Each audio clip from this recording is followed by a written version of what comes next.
So, welcome to the GenTech podcast. We are going to be doing our first interview with James Iodice, who is a vet in the gen industry, over 30 years of experience, more than how long I've been alive. It's crazy. And we're going to just have a discussion over just his career and his outlook on the future. So, thank you for giving me your time. I know a lot of people want to hear some of your thoughts, whether it's beginners on what you recommend is the best way to go about learning and gaining that experience, and then this other experienced techs just want to hear some of your stories, basically. So, anyhow, let's start off with, how did you end up in this trade? Like, what were you wanting to be when you were younger? Did you like you have an electrical engineering degree from college? What did you go to that for specifically? Power and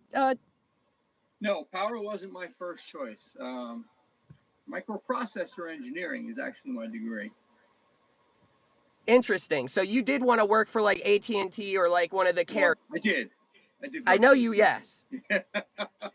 So yes, I thought that electronics and computers and that's going to be a good job to have back in the 70s. You And got to so remember, in the 70s there was a lot of electrical and a lot of electronic companies still in the United States.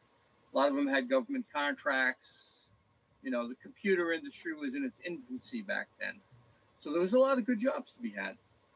Over exactly. time, that changed. And so what was the transition where you went when you were working at a telecom company, you transferred into the power team at a telecom company, correct? Bell Atlantic, correct. And so how when you first started there, I mean, that must have been kind of like, what the hell? Like, did they send you to training? What was that all about? Were you just like Well, shit on the fly?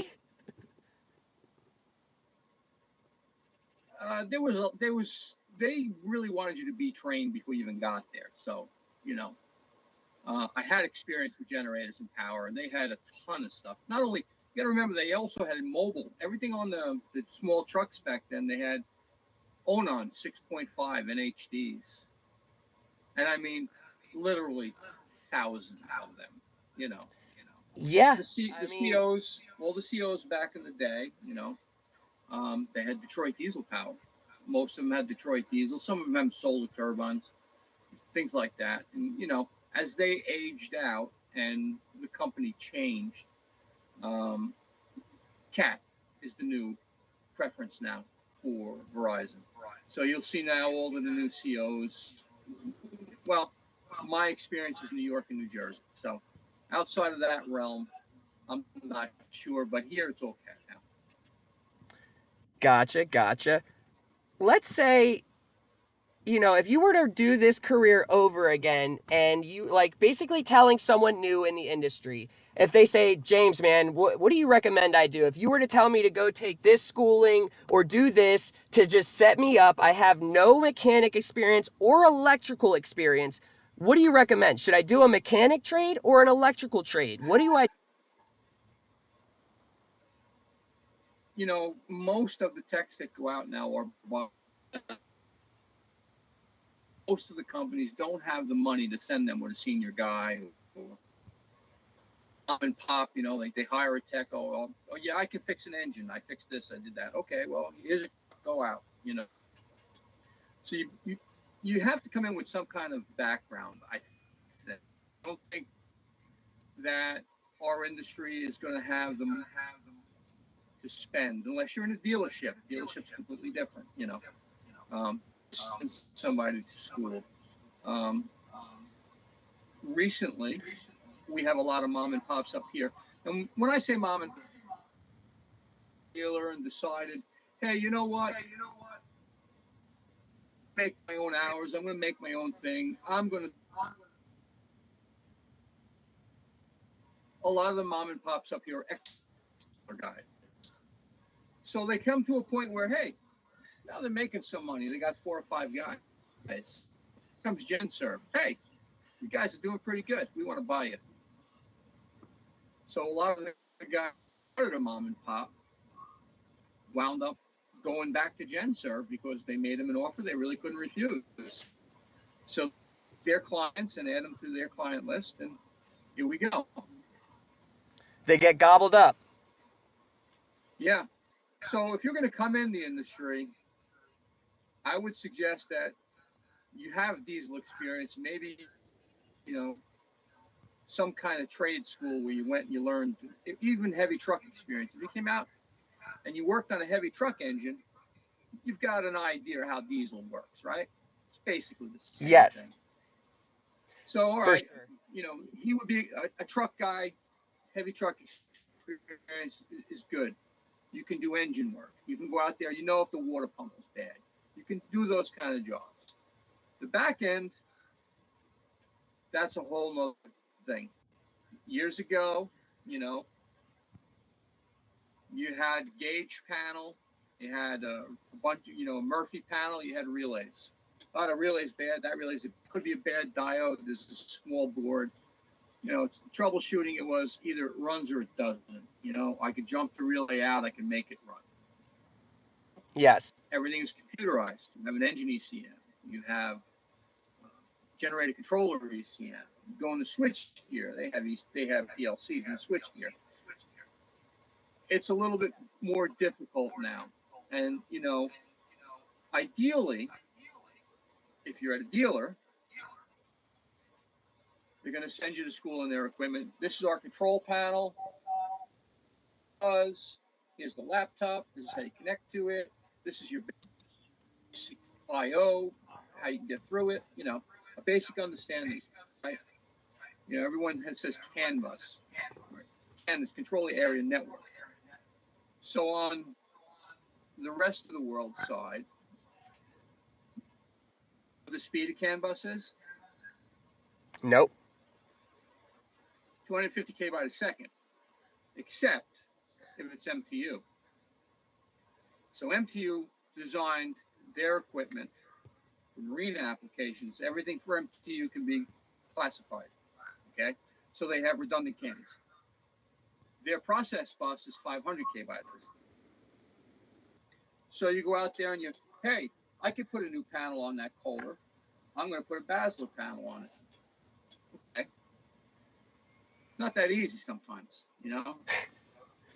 If you have an deck, there was an agreement made, Kohler and MTU at the time, because we were Spectrum. So all of that's proprietary in that controller. Now you're going to put a Basler panel on, or I want to put a deep sea panel on. Okay. Well, can the panel communicate at that speed? Basler doesn't. Okay. If you want a standalone unit with just a Basler panel and you connect to MDEC, you can do it standalone. But if you need a relay, the CEM, now you need CAN bridge. Otherwise, it's not going to work. So these Okay. are all things that, you know, we know on our side because we're dealers and we developed it. Yeah, I know. All right, so we can't deal with Kohler anymore. We need to do something else. So you have to be careful. You know, I see all kinds of stuff. With, you know, all right, you put it on a John Deere. John Deere, no big deal. It's J1939. You connect right to it. Everything's good. You know, I see a lot of stuff in our group here, and it's mostly smaller stuff. I don't really see guys doing big paralleling plants. You know, I don't see anything small. Small engine to me Exactly. is a 500.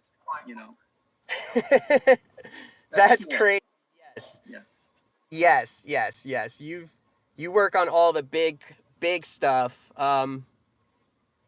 What do you think the whole like in the 70s there wasn't many like nowadays I've heard for site tech for Kohler.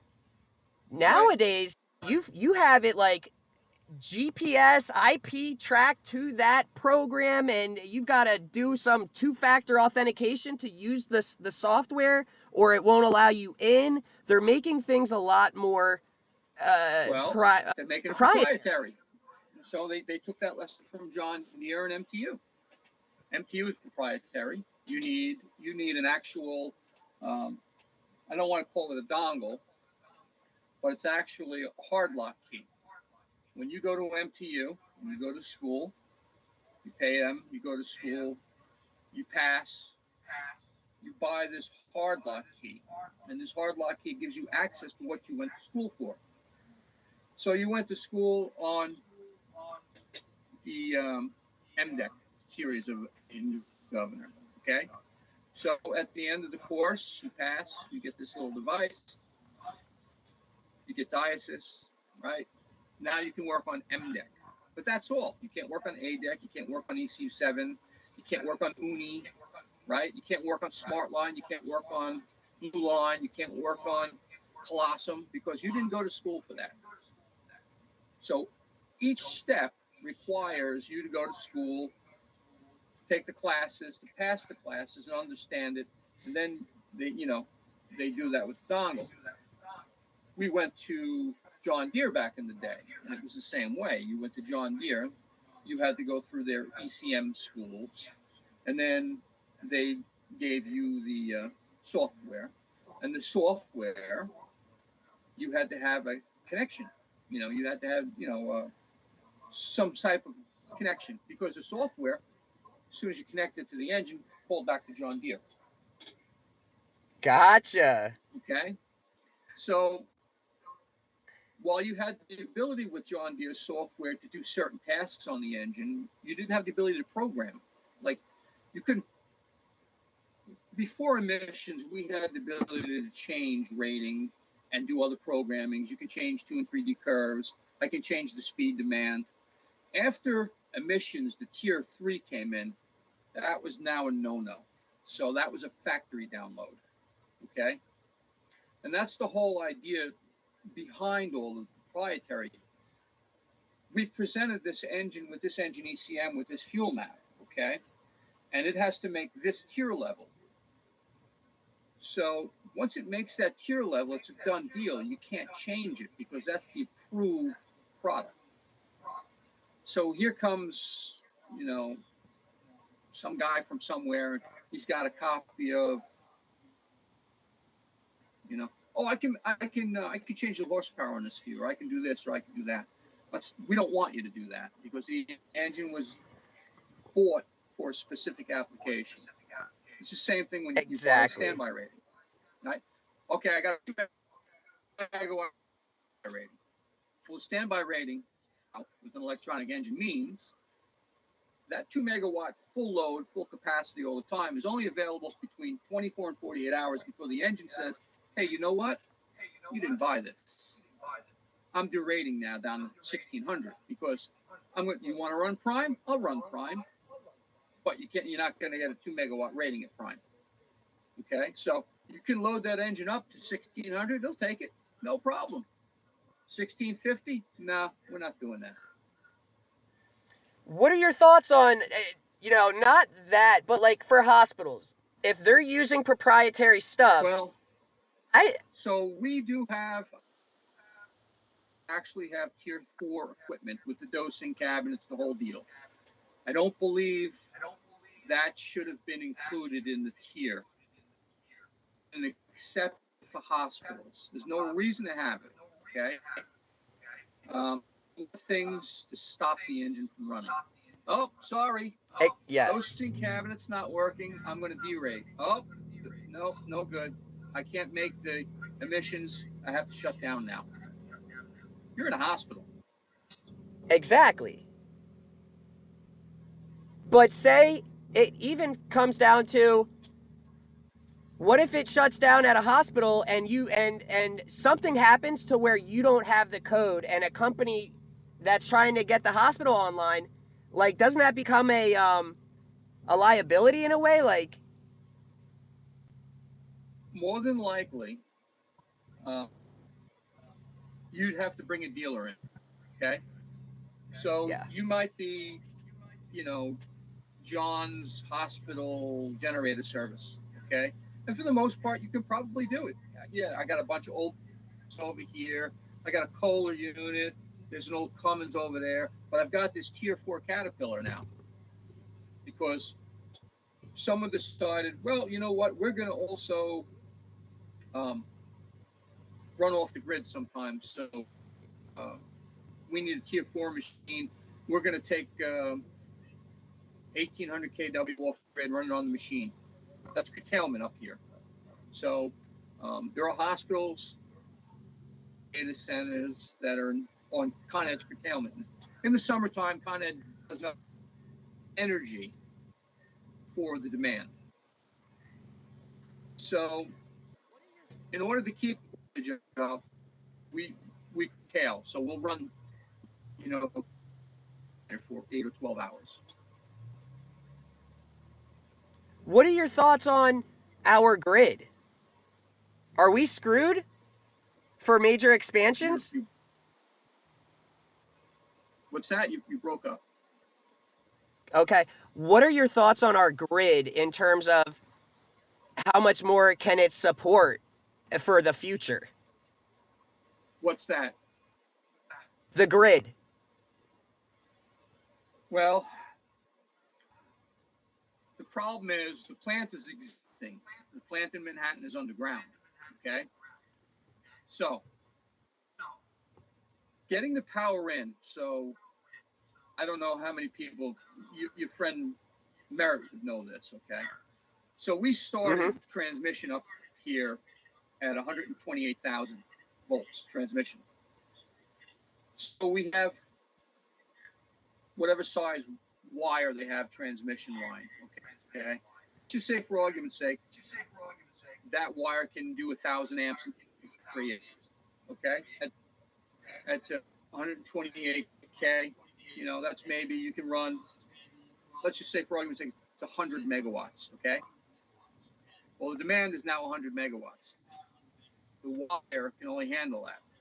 So what we've done is we went 128, we went to 256,000 volts transmission. So now you doubled it, same wire now. Okay, now we do it 200 megawatts through it, right? Con Ed on certain feeders is at 525,000 volts. Transmission up here is 345,000. There are certain DC transmissions at 700,000. So I think we get much farther than 700,000 volts. I mean, you have to insulate it. Now you need SF. It's unmanageable. You know what I mean? Yes. Yes. So it's hard for you to kind of Fortunately, see and without major rebuilding of our utility network. You can't see us going fully electric for vehicles.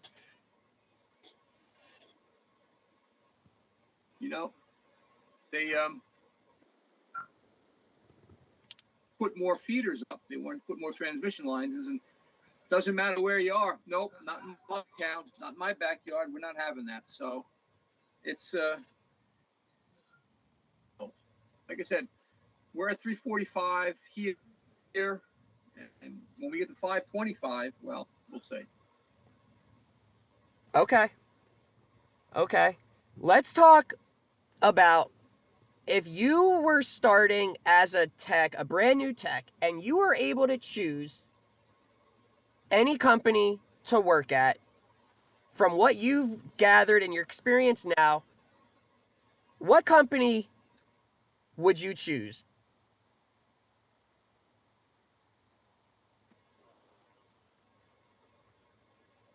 Can you hear me?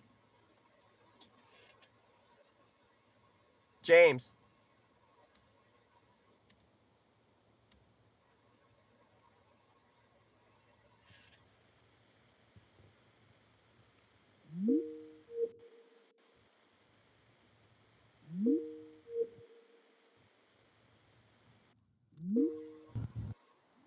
James, okay, we're good now. We're good now. Sorry about that.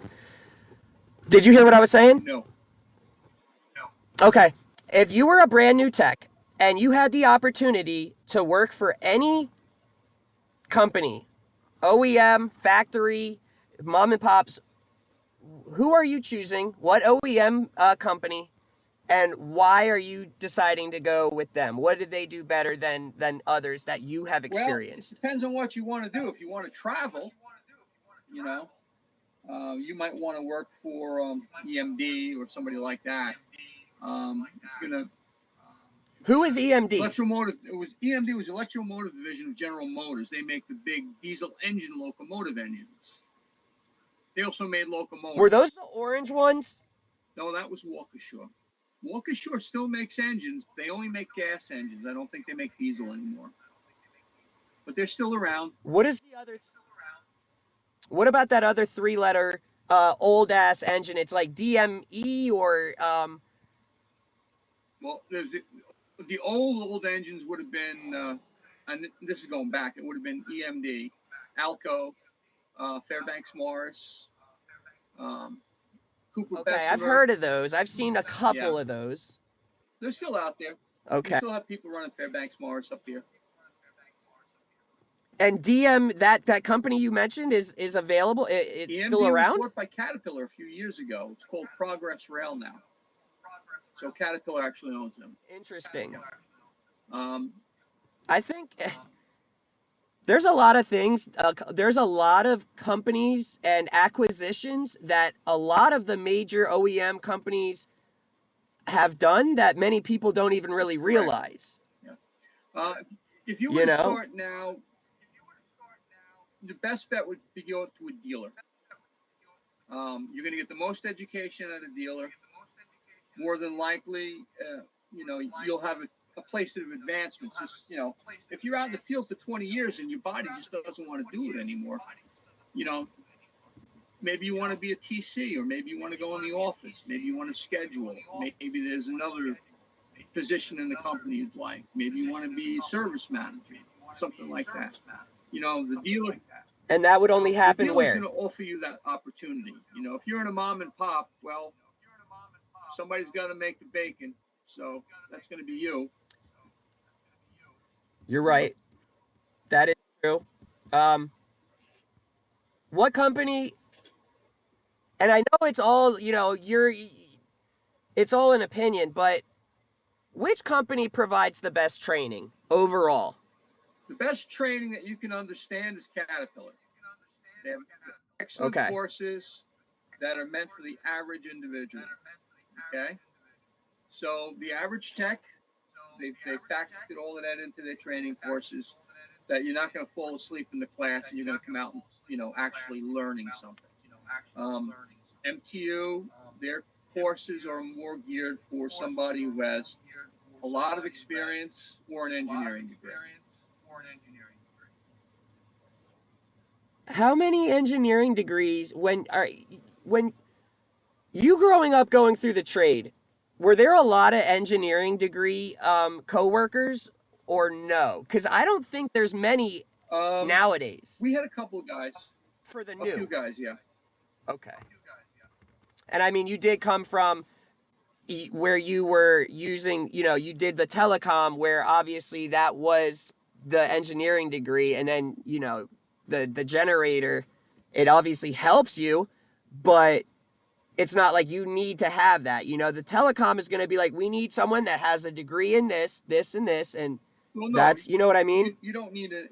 It would be good if you had an associate's degree or if you went to some type of electronics school, because you would better understand the electronics that drive the engine.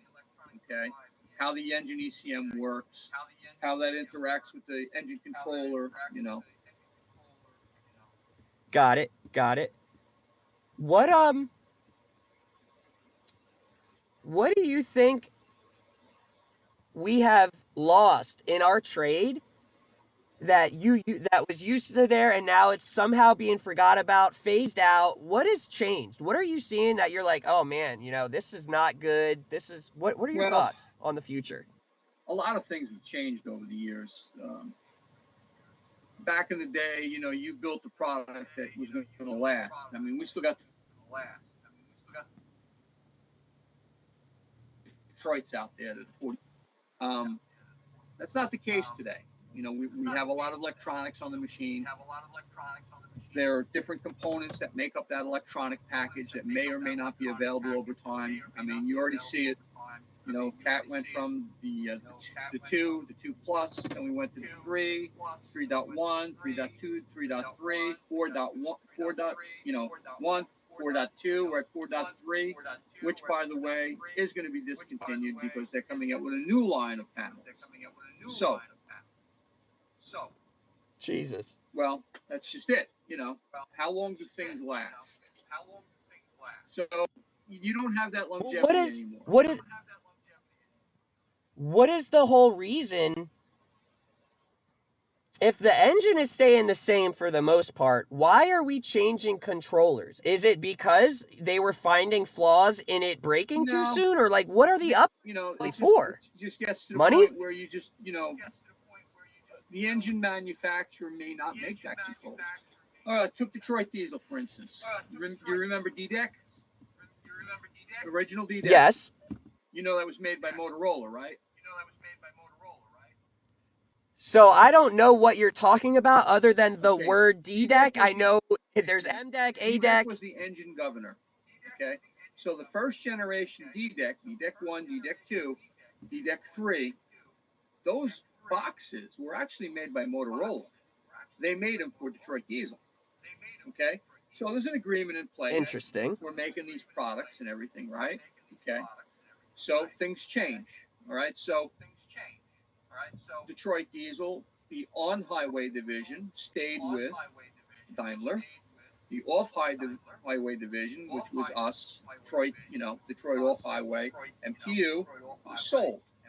That was sold to Togman. They were investments sold, right? Then at some point, Daimler decides, we're going to buy back MTU. So they buy back MTU. But when it was sold, when MTU was sold, the last engine governor that we could use was DDEC 4. Now, I saw somebody posted somewhere they had a Detroit engine on a generator that had DDEC 5. Not possible. The agreement ended with DDEC 4. So you're not going to have DDEC 5 on it because the electronics are completely different, the injectors are different, the wiring harness is different. So DDEC 4 is your last engine. So, and that was because the company split. The licensing agreement stayed with Daimler. So going forward, DDEC belonged to Daimler. So now you have DDEC 5, DDEC 6, whatever the latest incarnation of DDEC is, that licensed product belongs to Daimler. Does Motorola still make it? Probably not.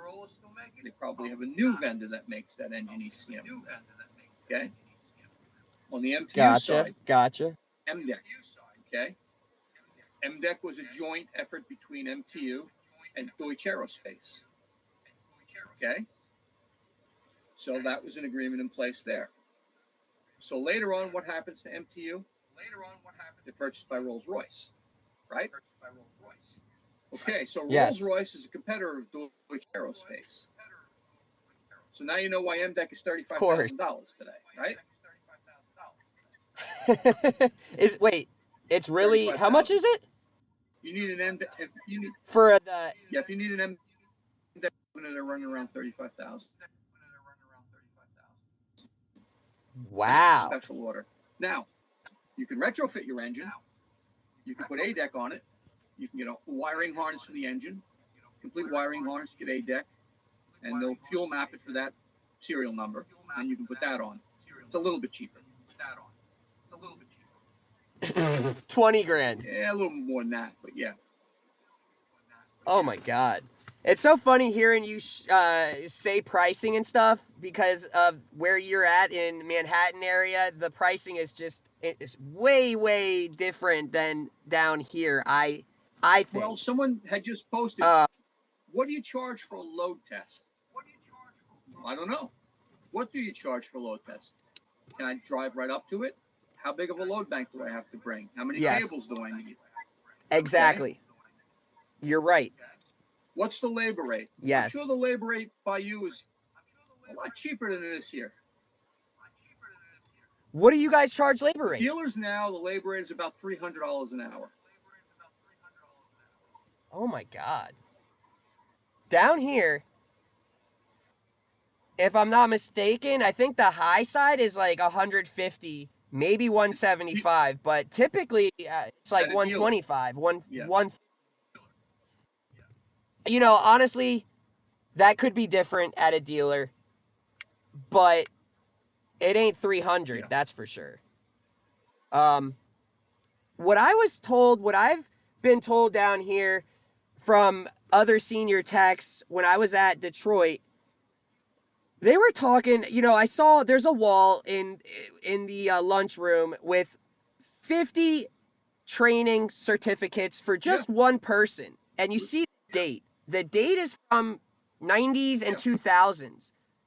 Nowadays, they don't offer the training that was once available, Well, it seems like. they It's do, very. but the dealerships now have become huge. Okay. So it's unlikely that they'll send everyone. So they'll send a couple of guys. They'll Okay, send the top guys. The top guys will always go to school. Okay. Because the top guys are going to for stay. sure. The dealers treat them really well, you know, and then Yep. they'll send them to school. But the old days where the whole shop went to school, probably not, you know. Yeah. That's how it used to be, then, is what you're saying. Interesting. So Okay. your gen Um, departments so aren't that big. I mean, you're talking about a dealer gen department, maybe 20 20 guys. That's about it. you want to hear this? This was pretty crazy to me. The Miami Detroit Diesel That's back in the that's Florida day. DDA. Yes, yes, yes, yes. They used to have a 24/7 company, Yeah. 3 shifts. Yep. And they had the Gen division, they had the Marine division, and they had the transmission for heavy Right. They were an diesels, Allison the dealer as truck. well. Yep. 3 full shifts. It went from that to no more Marine at the Miami, and 1 shift for the transmission, and 1 shift for the See, generator, with only 4 techs or under at those. Why has it gone from so many contracts, so many techs, to so Marine nothing is now? handled out of Fort Lauderdale. Okay. Yes, So sir. that's completely separate now. So Marine CNI and Power Gen are completely separate. On highway, which is what you're talking about, engines and transmissions. Allison decided they're going to rebuild them, and they're going to give us a warranty. So we're going to rebuild these transmissions at our rebuild place, and we're going to give you this warranty for X number of months or miles. And if it fails, we'll just send you Yes. another one. So years ago, the dealers used to build the transmissions in house. They had transmission men. They would dyno them. They would send them out. It's to the point now where it's cheaper to buy the complete unit from Apple. Got it. Got it. It's all about price, obviously.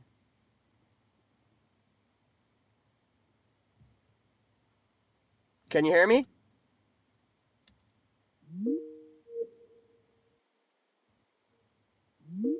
James.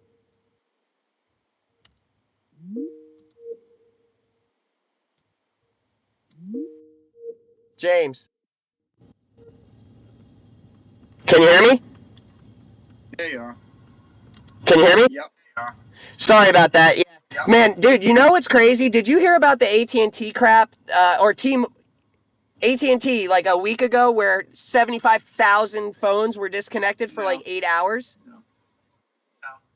Yeah, today people have been having issues also. I don't know what is up with my stuff. You know, yesterday we had a perfect convo and now it's a mess. But back to what So we were so talking about. that's why these It's things super change, and that's basic. why we don't do 24-hour shifts anymore.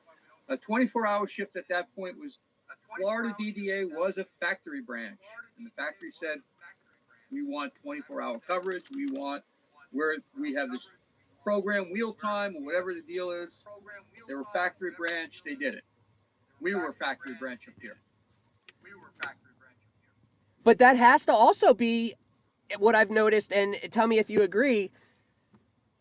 If you compare from the 80s and 90s to nowadays, a lot of mom and pops are taking contracts from the big boys because of pricing in a way. Yes. So You've lost a lot of them lose it from here you pricing. are. You have 4 locations. You have 4 generators. Your biggest generator is a 250. I come in and say, hey, listen, I used to work at so and so. I can handle your generator stuff, and I can do it for X number of dollars. Oh, really? Well, that's like half of the price of the dealer. Well, we're a little bit more lean. We don't have the overhead. We can. Okay, so I get the contract. So, can you do an in chassis? Well, you probably can. Do you want to? No. So, enter GenServe. They do exactly the same thing. They come in. They want to skim the cream, right? And I don't blame them, right? So yeah, we do belts, we do hoses, we can do the oil change, we can do some minor repairs, we do batteries, all the easy money. Yeah, I got a knock in the engine. Yes. Oh, hold on. You're correct. Let's bring in the OEM and check that out. Yes, you're correct. That is the issue. Even for me, it's like, if there's a major overhaul, I could have Merritt come with me and me and him could do it together, but is it worth the time and Not the time. how much goes into that? It's the liability. True. So that is very true. Has a deeper pocket than you, right? That's what we do. Exactly. We do in chassis. We do all of that stuff. If you're just 2-man shop or 3-man shop, you're really not, doing in chassis or overhauls or, majors like that is not really what you want to do first. You know what I mean? Because it's a lot easier to go in and change a belt, change a hose. You need new batteries. Let's do a coolant flush. Hey, how about a load test, right? Okay. We're making money. Customers happy, right? Man. Whoa. That sounds like that doesn't sound good. There's a little knock in there, That's beyond our capability. We're gonna need to bring in a dealer for that, I mean, it also, it comes down to, as an owner, if you fuck up, you're paying for it. If you're an employee at a big company and you mess up, it doesn't matter. Well, in a way, it is the liability. But, it's just, it can be absorbed better than if you're a small company. Now, yes. You see, Gotcha. You see Jimmy on here from AC Performance now. He's in the group. He's out on his own. He's a top MTU Detroit guy. He worked with me for years. He decided he was going to give it a go on his own. So he likes marine work, and he's doing mostly marine, but he does generator work too. So he's giving it a go. What's Jimmy's last name? I think I've talked to him. He's up in Jersey or somewhere too, right?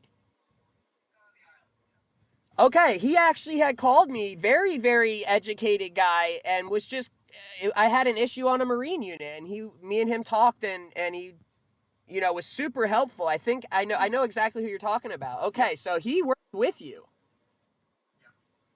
Interesting.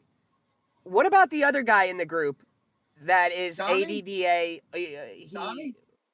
Tommy and I worked together Tommy. 20 years. So out of Tommy and Jimmy and you, who's smart? Who's the smartest one? No comment. You like. They would what would they say? Okay. All right. Well, Tommy's grumpy. He would say. And when you look, of course. Okay. When you look back on your career, would you say that you always got things quicker and you learned things a lot easier? You always were the top guy. Obviously, once you start picking up experience, you always ended up being you learned things and you were the one that was depended on. Like, when did you become that, like, senior, just he knows his shit. Have Yeah, you always pretty been much. that sort of way? Yeah. Okay. Uh, Gotcha. And we what? had guys, and their job was, Go ahead. you know, we had some top engine guys, and their job was to go out and do all the troubleshooting. They did all of the diagnostics on the engine, you know. So it wasn't like, oh, there's a knock in the engine. Okay, we're going to send out Larry, and Larry's going to look at it, and he's going to come back, and he'll let us know what we find, and then we'll go from there, you know. I went out with Larry once. We What? we did a job for Weeks Marine, and we had to take a launch out because it was on a dredge out in the Atlantic Ocean, and Oh, they had jeez. MTUs, and they had 6 MTUs on the dredge, and they were having all kinds of problems. And the problem basically was the result of seawater infiltrating the diesel fuel, however that happened. And that caused some damage to the high Interesting. pressure pumps, which was very expensive. Got it. When you look back, was there anyone that you were mentored or taught by that was just who would you say, besides the experience and the training, who did you really learn from growing up at certain point? Who really just did you know was top? You just he is who you went and asked for questions and learned a Well, lot see, of stuff interestingly from. enough, when I got to it, you know, to Detroit, we had guys who were there, and everything was a secret. They didn't want to share anything. So yeah, we had a lot of it. It's a Really? secret. No one wants to say anything because they're afraid that if you actually learn something, you can do their job. So we didn't Yes. really have that. Yes. Everything was a secret. So So it was more just hands-on experience, learning it on your own. all right, oh, you're going to Detroit. Okay. Okay. This brings me to, because you went through this when we had no internet and it was a straight paperback manual and you didn't have help. When you couldn't go on and ask Facebook group, guys, this is what I'm having, blah blah blah blah blah blah blah blah blah Well, blah. depending on what the issue is. If it was an engine issue, then I would grab one of the engine guys. All right, so Okay. we would grab one of the engine guys who had maybe 20 or 30 years experience on a model or family. You got to remember there was some guys that all their experience was on a 149. That's all they did was 149s. Or guys that only did 92s or only 71s. Interesting. And they did this night and day, 6 days a week. So yeah, I saw that. Yeah, I know what that is. Yeah, okay. This is how you do it. So you had that experience. No, Seems like there's not many of those now. We're running out of like the yeah, specific. you know this. If you're at a dealer, you'll have those people in the shop. Okay, fine. All right. What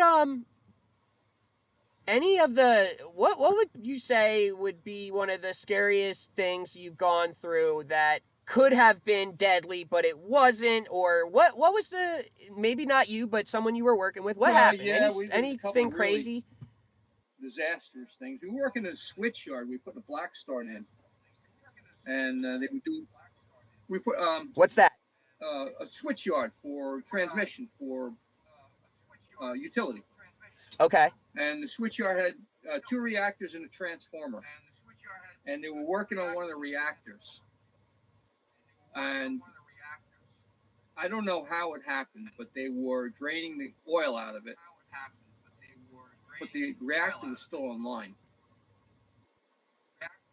So it actually blew up, killed 2 people. Fireball. Because the oil wasn't allowing the Yeah, cooling dissipation and exploded. it Yep. heated up and exploded. Yeah, that happened. Wow. That happened about 20 years ago. I've seen that. You do testing. You're at a data center. You're doing testing. All of a sudden you hear something and it's not right. You got a whole plant running. Next thing you know, there's 80 gallons of oil on the floor and the antifreeze is shooting all over the place.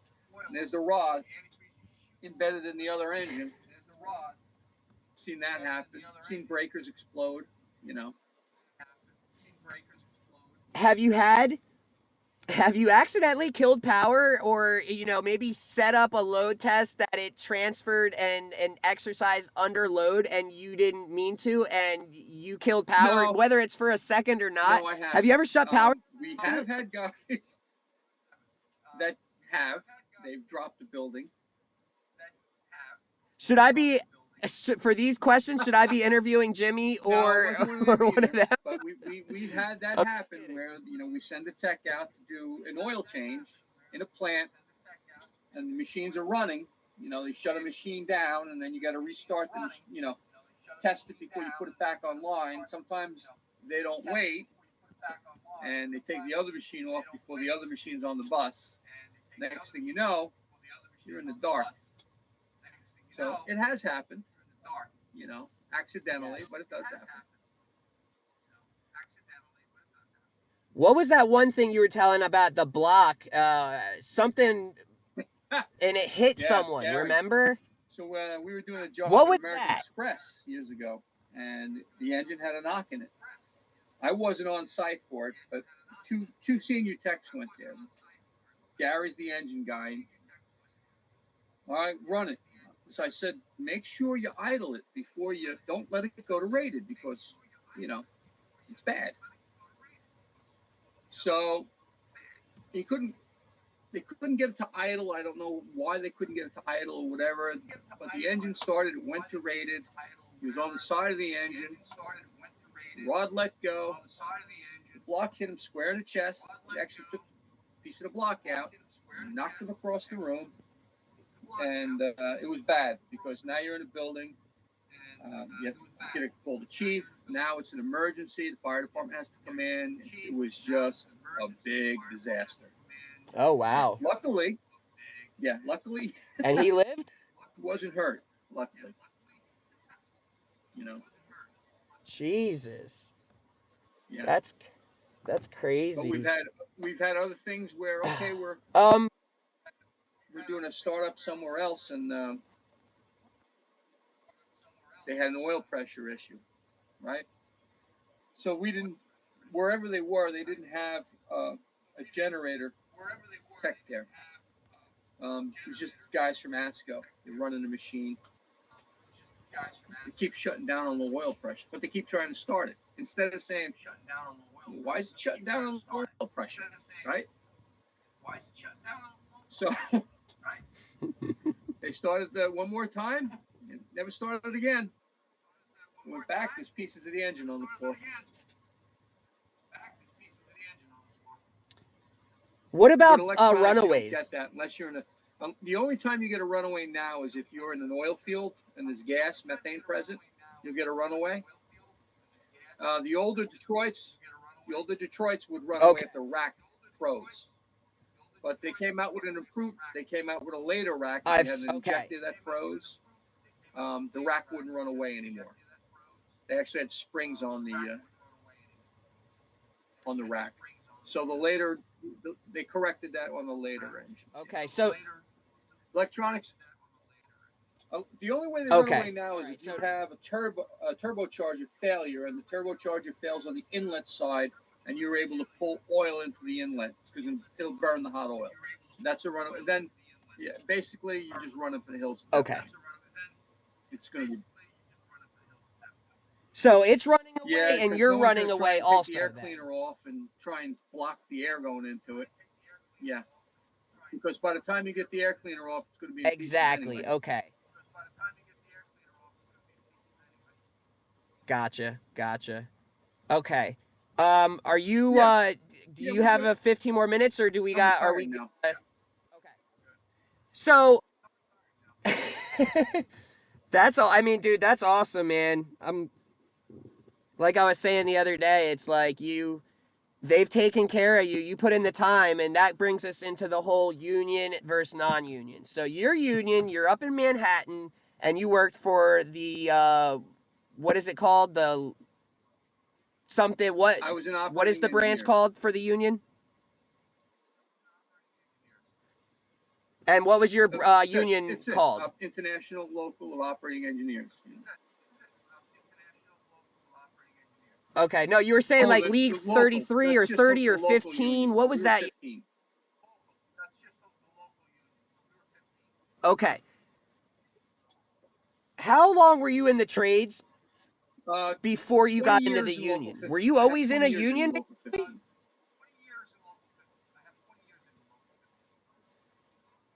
And so the the beginning time in the union, you know, you hear people, they either are all about the union or they've had a bad experience and they say Well, screw that's the foolish. union.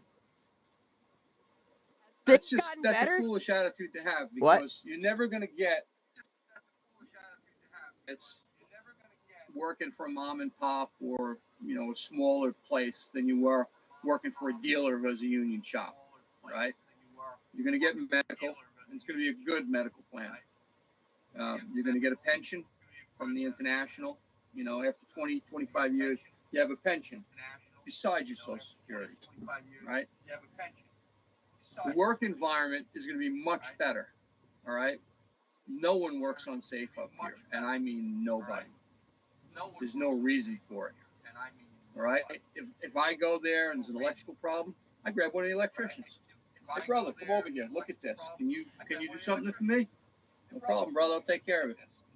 All right. There's no one works unsafe. Before we do anything, we're all getting together. We're going to have a briefing about how the job is going to go. What are we looking to accomplish? What can go wrong? If it goes wrong, how do we back out? So everybody knows their role of what's going on. And I've worked with nothing but the top guys in 20 years. I've never had any problem with any of the union guys on any job. I mean, and you got to remember, I'm working with fitters, tin knockers, electricians, insulators, right? All different crafts. And when you say electricians, there's different electricians that do power. There's electricians that do data. There's electricians that do fire alarm. In New York City, all of that is part of the job. Interesting. We're putting an engine in a building. We got to get fuel to the engine. Okay, well, now we need fitters, right? Okay, we got to get the smoke and we got to get the exhaust, the radiator exhaust out of the building. Well, now you need tin knockers, right? You need insulators. You need fitters for the piping to get the Yep. exhaust out of the building, right? So now that's got to integrate with the building. Okay, so we got BMS guys, right? So that you have BMS guys. Those are in local 3, but they're a different type of guy. It's not the same guys pulling me MCM 500. So building management system. What So is all of the BMS? engines are all monitored through a central computer system.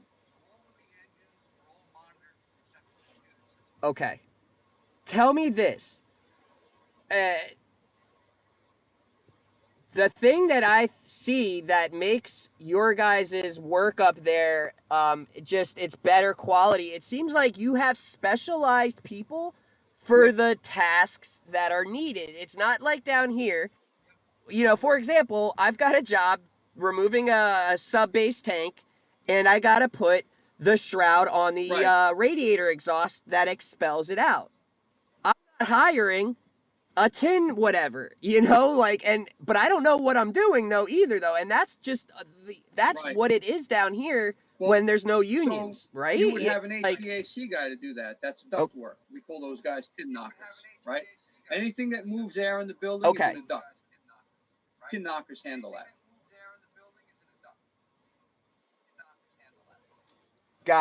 gotcha. Hmm. Okay. All right. What what do you see the future of Gentex in comparison to the other trades? Let me actually hold on. If you were to compare trades, what do you think the most No, difficult trade to master would be? I lost Can you you hear there. me? Hold on. All right, you can hear me now?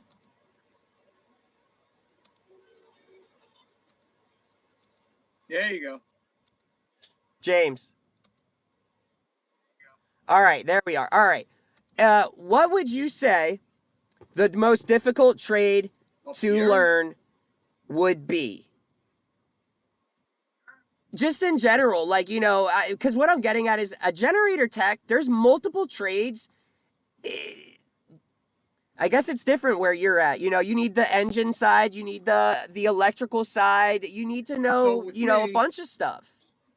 I only do startups basically. I haven't, for the most part, I don't do service, but sometimes I will go out if it's a specialized thing, okay, and do some service. So I'll get the project handed, you know, we have a project manager, and I'll get the project handed to me.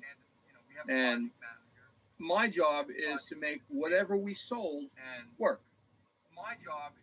So that means that, okay, I have to lay everything out with the electricians. The electricians have to know what kind of wire am I pulling, where am I pulling the wire, where am I going to terminate the wire, what wire do you need? Okay, so we run that down with their engineers, all right? So we run all the conduit runs, we run the wire pulls, where it's going to land, where it's going to go into the engine, how it's, you know, how they put it in the building isn't our concern, but how they put it into the engine is, right? Where are we going to have the protrusions coming in, all of that stuff. The engine's got to be put in a room.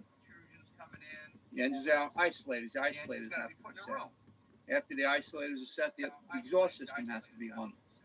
Right? We're doing this in buildings. So I might be on the 35th floor. Well, everything is craned up. You know, you saw some of the things we crane everything up.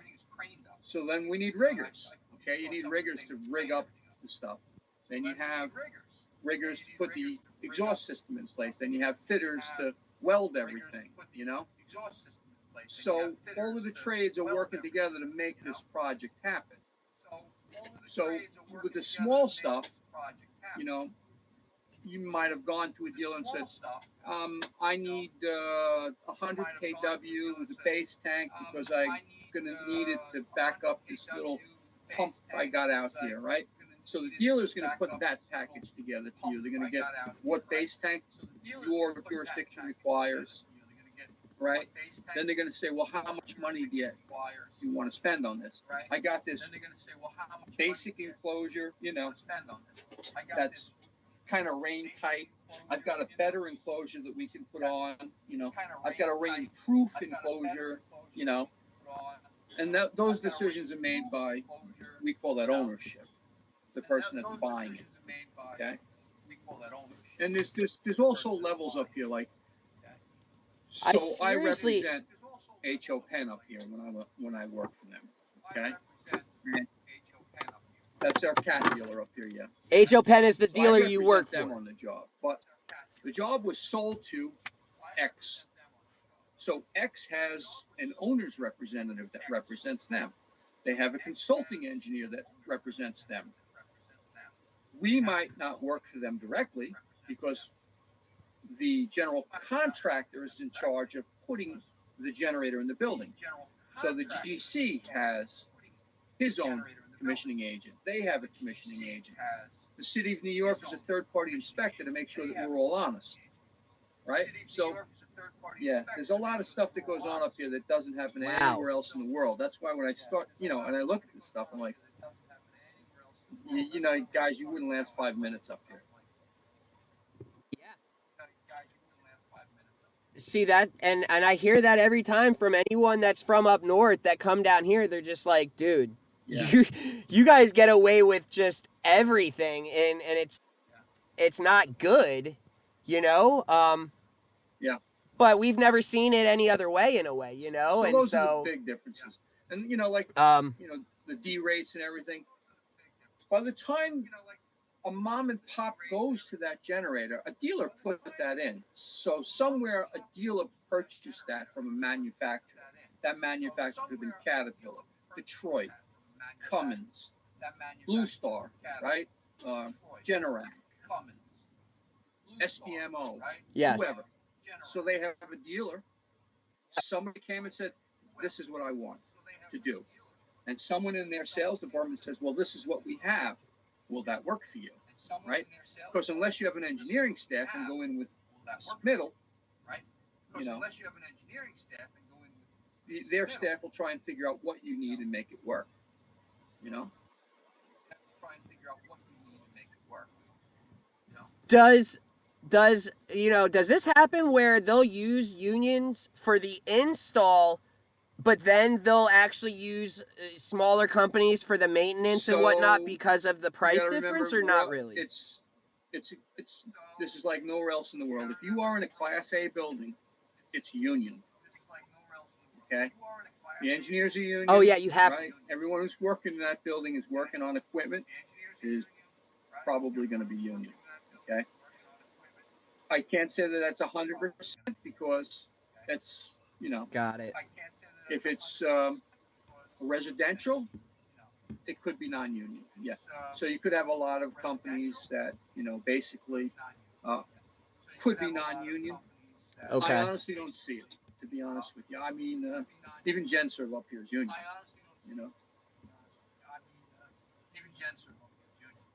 Yeah. Okay. Interesting. If I wanted to have if I was at FDDA down here, the Miami, and I was like, man, how do I get this to become union? Like, what does that? Sure. Yeah. I mean, you would have to go and reach out to whatever local union you want to join, and then they would have a vote of let's say 50 people in the shop, and if whatever the majority carries, then yes, okay, then we can form a union, and then from there, it progresses with negotiations and everything else. Even if the owner of the business, even if the owner doesn't want to be union, you could still have that much. Company become union by a majority vote. Shut this business down. I mean, which is always a threat. Well, we're going to shut the place down. Okay. Okay. Okay. But yeah, you have the right to organize. Interesting. Now, Florida, I don't know. Now, Florida's a right to work state, isn't it? I wonder if a lot of people. So I'm not really sure about Florida, but up here, yeah, you can do it. Yes. No problem. Yeah. Okay, yeah. There's a lot of variables. I see what you're saying. What back? So what is this background? What is that?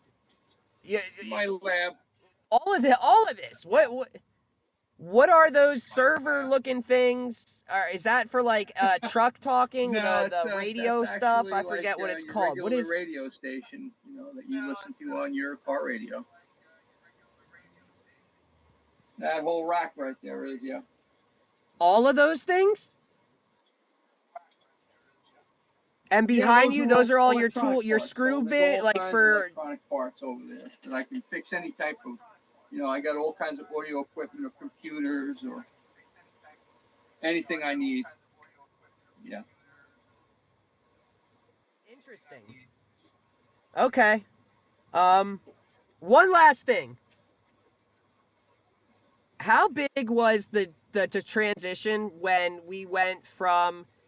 we got internet and we got computers? Like, how did that disrupt a lot of the techs in the industry? It seems like a lot of techs did not want to transition and learn that, and they ended up either not moving up in their career, or they left the career. It didn't really change us that much up here.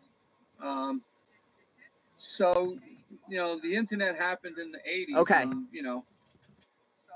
And basically the dealers, the dealers embraced. You were involved with that anyways, though. I need a payload. Okay, just go online and go to the mainframe, put your serial number in, you pull down the engine calibration, right, and you load it in the engine ECM. Or if I'm out on a boat and I could be in the middle. Now you can. You could be out in the middle of Upper New York Bay, be working on an engine out there. Got to change an engine ECM. I need a flash file. You can get a flash file. So today, basically, because everything's electronic. It seems like it's like the older text. They're like, I don't want to have to type my notes up. I don't want to have to use the computer. I just want to just do what I do. They had an iPhone. Everyone got an iPhone. And on the iPhone, they had a program called Service Pro, which I think all the cat dealers use pretty much. And the techs who sent their jobs on the phone. You got the job right on the phone. And when you went to the job, there was a check, a inspection sheet on the phone that you actually filled it right out on the phone, right? It was paperless. I mean, can't make it any easier. And not only that, I got a phone with camera. Oh, that doesn't look right. Let me take a picture of that. Right? You take a picture of it, you put it in your service report, you send it in. Goes to, hey, what's this here? I saw that on the engine. I wasn't sure. I took a picture of it. What do you think? It looks like they're probably going to need a jacket water heater. Yeah, that doesn't look too good. Let me call up the customer. Right? Now you got a phone. Yeah, that doesn't look too good. Let me call up the customer. Right? Some technology is there for makes a reason, it way right? easier. And if you embrace the technology, it's just yeah, it's more of just yes. Some people, it's just learning something new. That's all it comes down to. Otherwise, what? You're going to fill out all the paperwork? You're going to sit in the truck for an hour and fill out the paperwork? Right? Then you got to... Well, exactly. I see what you're saying. When you do load tests, I would hook up the laptop I got to the you. engine. I got you. All right. All of the load test data was done for me by the engine, by the computer. Exactly. At the end of the load test, here you go. And not only that, would you like a graph of that? Because I can graph it for you too. Yeah. Come on. It's a no-brainer. I know what you mean. That, Yeah. Yes. You embrace it and you can make your life easier. No, I know what you mean. What the whole secretive thing you were talking about with text not trying to teach stuff. Why was it about manuals too being so secretive? Gold. It seemed like when I tried to compile, when I did this, when I got so much hate from some people when I started putting them all together and being like, hey guys, here, even though companies are obviously going to do their best to try and get manuals and have a database so that their techs can see it, but why was there so much of that secretiveness? I mean, that's what it comes down to, really. You think about it. I work at a dealership. Okay. I've got the only manual that around. Is true. So if you can't figure it out, you're going to have to call me and I'm going to come out and fix it. Right? Well, now I got a manual. I don't have to call you. I might have to call you for parts, but I've got a manual. I know what the torque spec is now. Yes. That's what it is. I got you. What else could it be, right? Fear, that makes sense. Like with all things. Yep. You're worried about losing your job. And then it's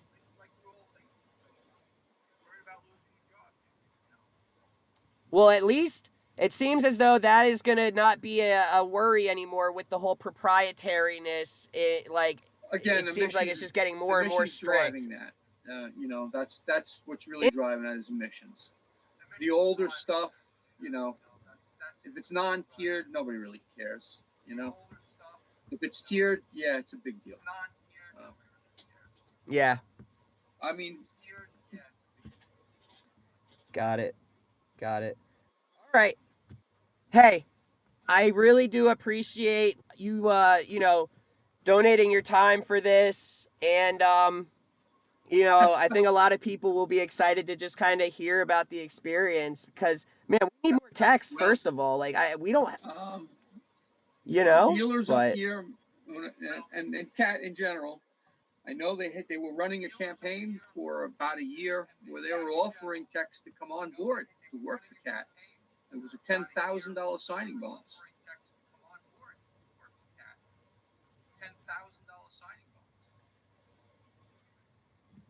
I've got a buddy who is looking into a cat dealer. They're offering a free cat school for electric for power gen. Actually, I bet you it's a good career out of it if that's your plan. If you're a top guy, listen, you can go anywhere. Okay, but you're talking about 2% of the workforce right there.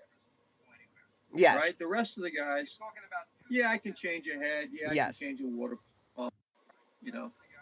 And, do I want to work 24/7? No. Do I want to work Marine? Not really.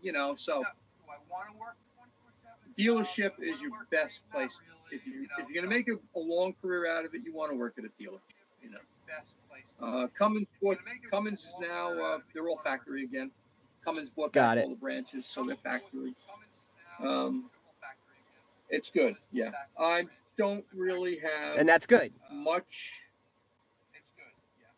Cummins experience because for the longest time up here, Cummins wasn't a big player. It wasn't until the last maybe 12 years that they're really coming on strong up here. But before that, you didn't really see much from Cummins or Onan for that matter. It was basically Detroit Diesel and Cat and everyone else. We had a small manufacturer up here. We had Yes. Rudock.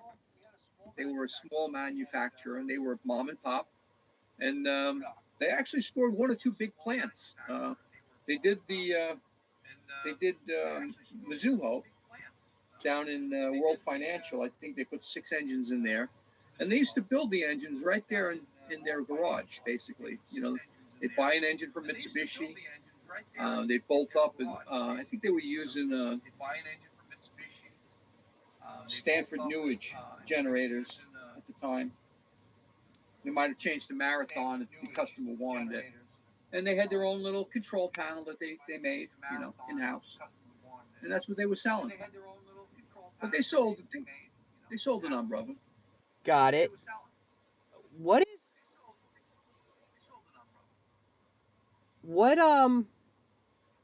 when you see American made or made in America, let's just take a smaller unit. Are all of the dealers the same in the sense they're not making their fuel pumps here? They're not so not much making China. these little. They're all buying it from China, and a lot of parts are globally sourced. Okay, I don't think Cat does much business in China, to be honest with you, but they do business in Europe, and they do business in Mexico and South America. Okay, yeah, blocks, some machining. But they're blocks. The 3500 series is made here. Are they made here or no? Yeah. MTU's made in South Carolina. Okay. And what about MTUs? MTU has a state-of-the-art plant in South Carolina. Yep. They used to be made in Detroit at the old Detroit Diesel factory. Now, they also have Friedrichshafen, but they make different engine families in Friedrichshafen. So, Peoria. What is the Caterpillar main headquarters? Have you been there? No. Okay. I was gonna say, but what shop have you been to headquarters wise? Okay. Man, I want to see that thing. That must have been amazing. At the time, it was the last time I was there. It was when they were split. So MTU was on one side of the building, and Detroit was on the other side of the building. They painted a yellow line down the middle of the building. I'm not kidding you. Everyone on this side worked for Daimler. Everyone on this side worked for MTU, and they shared the space. But there was the DMZ there, the yellow line. Yeah. So they decided it would be better. That's insane. If they got their own place. So MTU built a state-of-the-art engine facility in South Carolina, and they moved out of Detroit a number of years ago.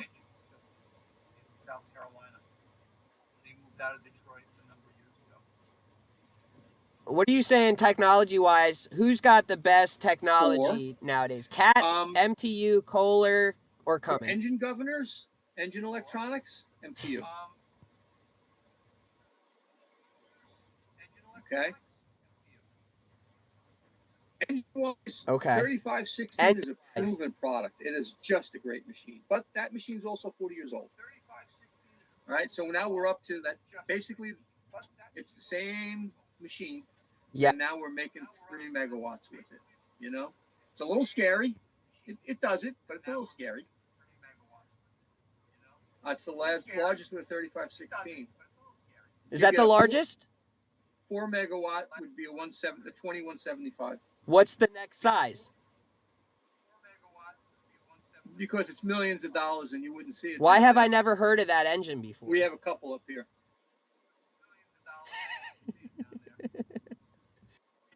Best controller. Okay, Best okay. And controller-wise, best controller. Who's got it? Cat. When you hook up each non-proprietary, Basler. And what about non-proprietary? Built-in PLC. Very straightforward. You can do anything you want with the logic.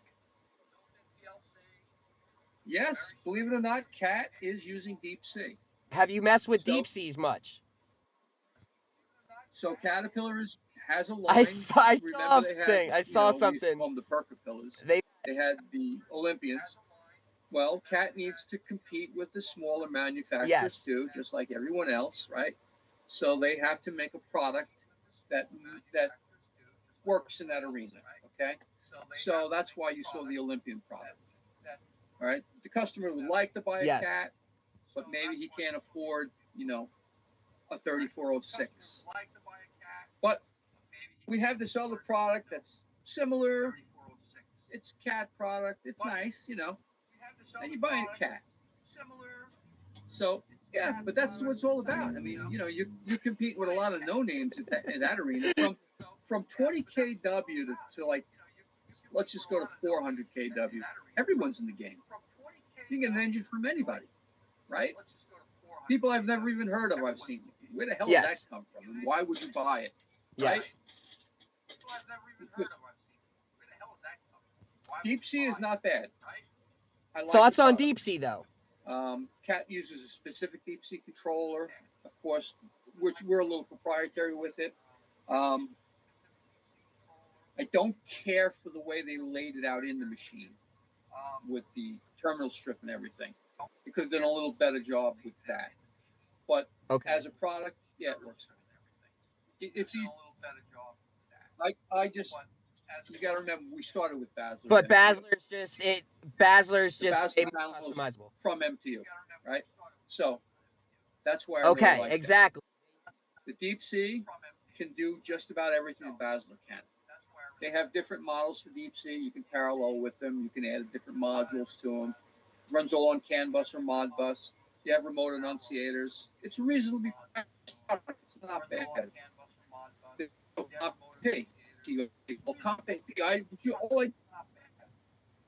Who owns Basler, or who owns Deep Sea now? Do you know? At some point, we sold machines to, I think the MTA or somebody. Machines that were made by Baldor, and they had Comp AP panels on them. Panels electronically were okay, but mechanically they didn't last. The sun got to them. The push button stopped working.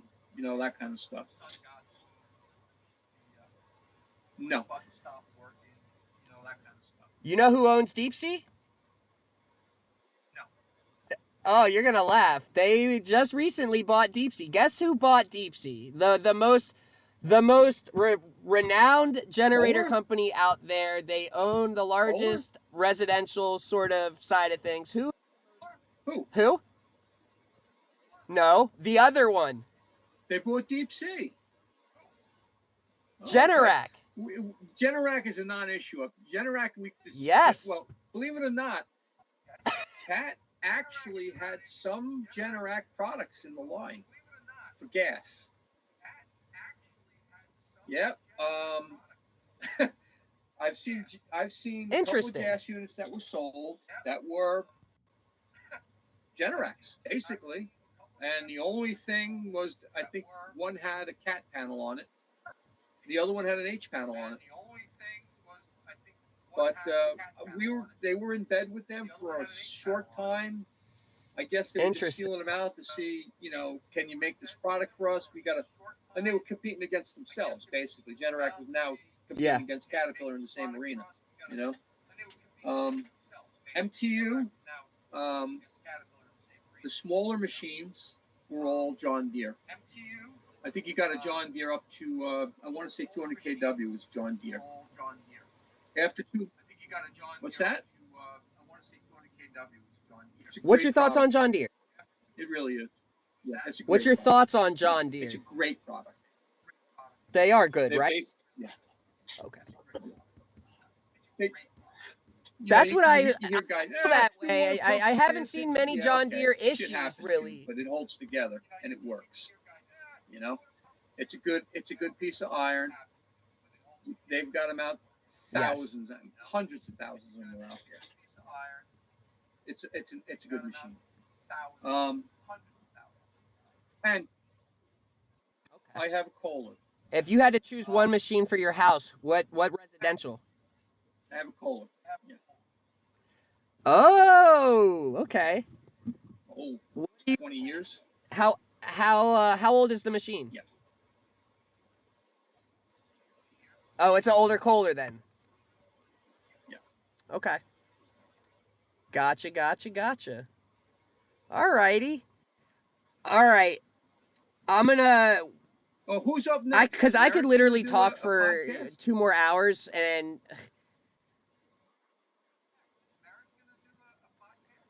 I'm gonna. He said he would. Um, I did originally. I was like, man, I should bring Merritt with me when we're talking right now, but I didn't want him to take over the conversation and take away. I know he wouldn't So shut up asking you I have some questions, and so questions for you I was now. just like, I maybe know that another time. you had that day tank, and I told you what to do with that. How far off was I with the Okay. price?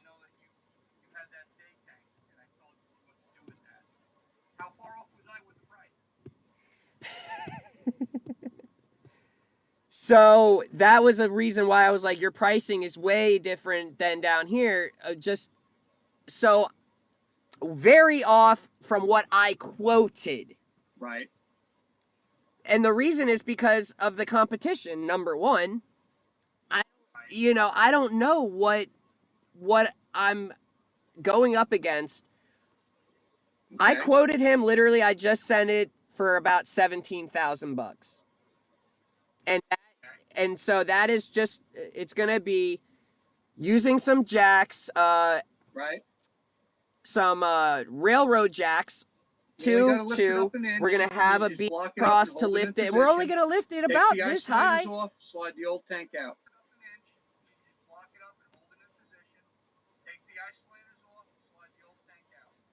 Exactly. I don't think I'm gonna be. I'm not gonna be able to slide it because I'd have to move certain things to get it out the door. Okay. I'm gonna use my sawzall and just cut it into little blocks.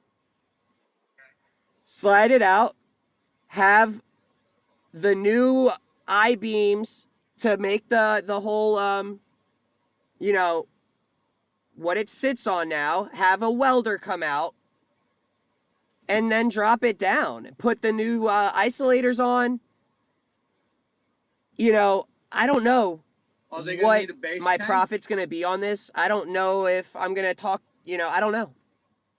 I saw that, but how are they going to? No, they have How are they going to get that an fuel out of that tank exterior. in the engine?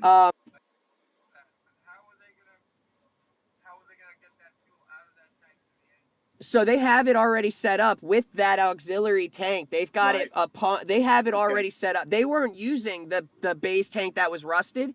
They stopped using that. Okay. They had So it you don't have plumbed to worry in. about it. So I don't know, That's better. but Good. it's That saves you some money. functioning already And what about those two old? with What were the they? auxiliary. Whites? What was those old engines? Two whites? So,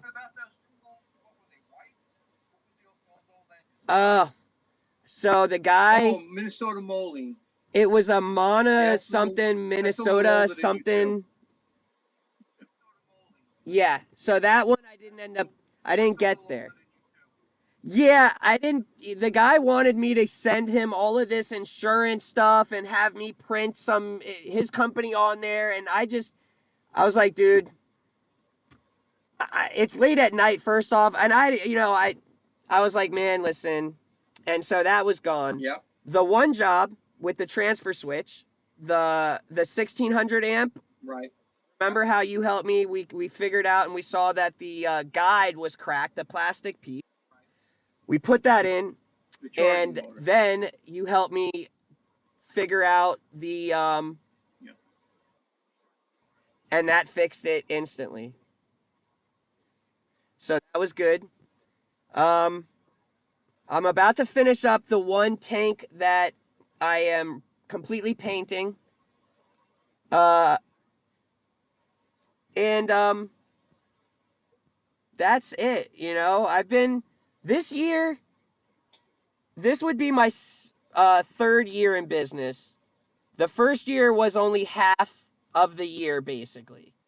The first year, I didn't have enough contracts during the slow season for a small mom and pop. It's going to be after hurricane season, you know, December, January, February, March. And I had to go work for a company. But then the second year, I mean, I was so busy. I cleared like 150,000 on the books. But this third year, I was not as busy.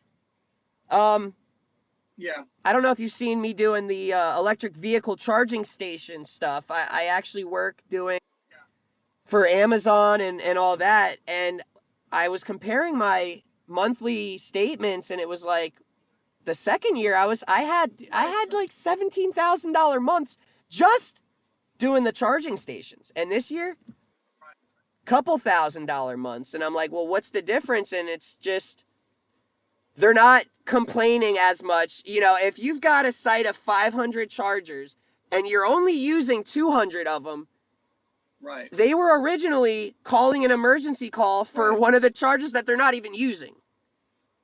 And they were paying out the ass for it. Now they're saying, oh, okay, you know what? We'll wait up. We'll let someone come check it out when they're inspecting it. Down there? They're getting smarter about it. You know, it's a new thing. Yes. For generators? Yes.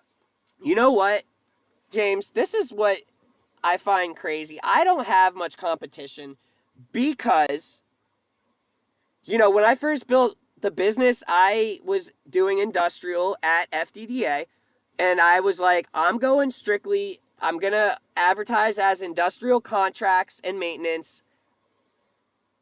I'm going for the golden nuggets. I want to do the bigger stuff. Even I had surgery centers and whatnot. But then not finding new contracts, and I was just getting calls for our Onans or portables, and I'm like, let me just go do it. And I figured out how to rebuild a carburetor, which apparently no one knows how to do anymore. And no one wants to work on marine, or it's just like how you said. Think about, I have no shop. I'm strictly mobile. I have no overhead. I have no office employees. When Fort Lauderdale Detroit Diesel quotes a marine job at 10,000, I can literally come in and quote it for 2,000 and still profit. And as long as I am doing a professional job, and as long as I use my my deck of cards, if I can ask someone to tell me the best way and, you know, ask for help, I'm not scared to ask for help.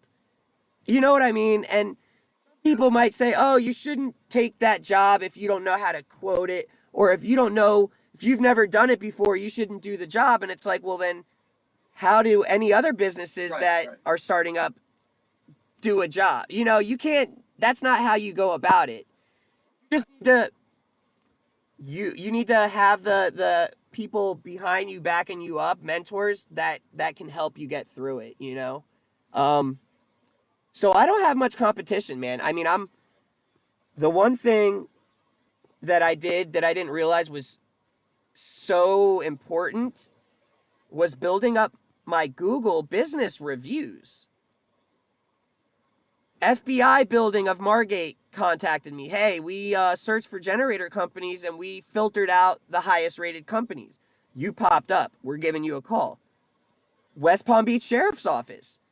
And that's because the older companies, usually the owners are 50s, 60s, 70s, whatever. Yeah, exactly. They're not really up to date with the whole advertising and the algorithm. But that's how it is nowadays. I don't know if you ask any 20-year-old, 30-year-old, hey, if you're looking up a place to go eat and you've never been there and you're looking it up on your phone on Google, are you going to choose a place that has 1-star review? Or are you gonna, Cat you dealers know what I actually mean? have media people to handle that task now. That's actually a job now at the dealership. Yeah, I don't I forgot what the term was, but Exactly. they're on Facebook. They're out there on It's LinkedIn. important, man. They're getting, they're getting out there. That they actually have people that do that. Oh yeah. They've got, yeah, you've got Cat on Facebook, and if you look and they're posting daily, Right. that's the person you're talking about. They engage with this on social media platforms, and you know,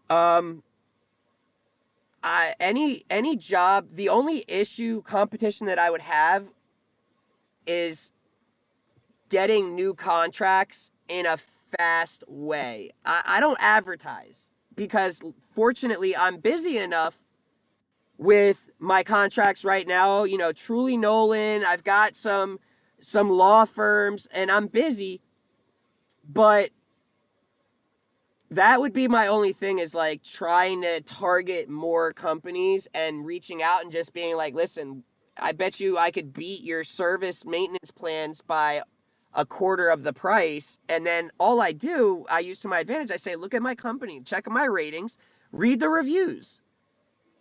I'm going to treat you fair. Obviously, I got to make some money, but I'm not going to rip you off. Oh yeah. And to be honest, for example, the Onans Yeah. on an RV, dude, they've got a carburetor, $700. You could buy it off of Amazon for 50.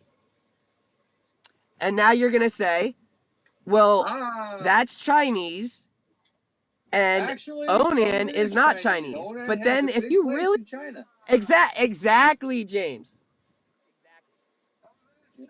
Uh, See, that's the thing. And that, when I start digging through my buddy Steve Ayers, he's in the group. That dude is a genius with the whole engine rebuild. He's very, very smart with that. He was looking into it and he's like, dude, this Onan engine, the four KY, is a Subaru Robbins. People Well, don't not realize anymore. it. They And think that and Onan I is I think American they're, made, and it's like we were talking not, about their you know? strategy. They were coming in and they were $250,000 a unit cheaper than we were. Because owning Cummins was like, everyone else, where the stores were individually owned. A family owned a group of stores, right? Cummins went back and said, okay, we're buying all of the stores back. So they're all factory owned now. So I think their strategy is, okay, let's just get the product out there for 10 over cost. Okay? Once the product's out there, then we're going to make money on the back end with the service and the parts. That's why it's a $700 carburetor.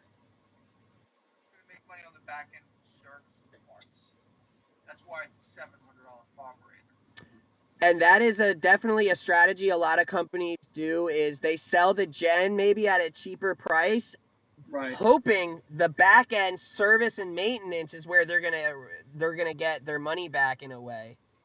You know? GenServe, not to call them out, this is two jobs now. Two condominium sky rises. The one that we were just talking about with the sub base tank that I'm removing, and I'm gonna not put the tank but have just the Under support. generator? GenServe tried to sell him a whole new unit Why? instead. And yeah, with the new sub tank. I don't know. I don't know if it's just they're trying to make more money or if the tech itself is just lazy, but it was that one. And then it was a Cummins at another condominium. The guy said, listen, this is old. It is an old gen. It's probably in the 90s, but not even 1,000 hours on it. It's got some surface rust. The guy said, listen, it's going to be $10,000 for us to maybe get this thing working. And they called me. They were like, hey, can you just come check this out? And it was the job with the what is that thing called? It's that Oh, square okay. The ignition magneto. module, the high powered ignition module thing that are on a lot of the Cummins. I forget what.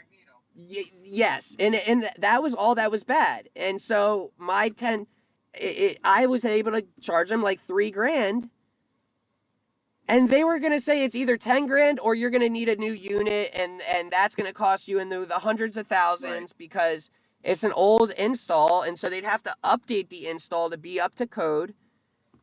That is that's an issue that we're dealing with. A lot of people are getting ripped off, and I'm able to come in and many people might talk shit, and I admit it. If I didn't have the mentors that I've got in the group, and if I didn't wasn't able to really utilize it, I don't know.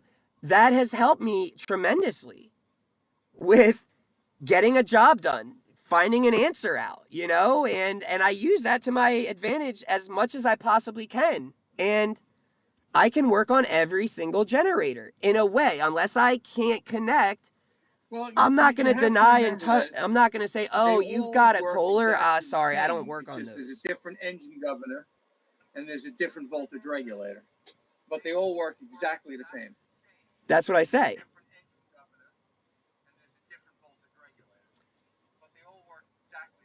And that's what I say. They're like, oh, thank God we found you. We called 3 companies and we called a Generac dealer. They only work on Generac. We called them. And I'm like, listen, I don't care what you got. I'll work on whatever I can and I'm going to do my best to fix it. But companies don't do that either. They only focus on one. And Yeah. I get it. It's Well, kind of like ideally, Caterpillar. we would I'm sure rather you work guys on cats focus on because your everyone cats, is fully trained. maybe. Okay, the guys up here are all trained, um, but they did take contracts for the school Yes. system. Okay, so I did work years ago for both Caterpillar and Detroit Diesel for SCA, and it's you could go there. It could be a Cummins, it could be a Cat, or it could be a Detroit. That's the other thing up here too. Like this, when the specifications are given, it's the specifications always read Cat, Cummins, and Detroit. No one else. So so for you to come in and bid in New York City, with Really? whatever the product may be, a coal or whatever, yeah, it would have to meet the specifications set forth in Generac. the submittal for what the engineers want. We want, yeah,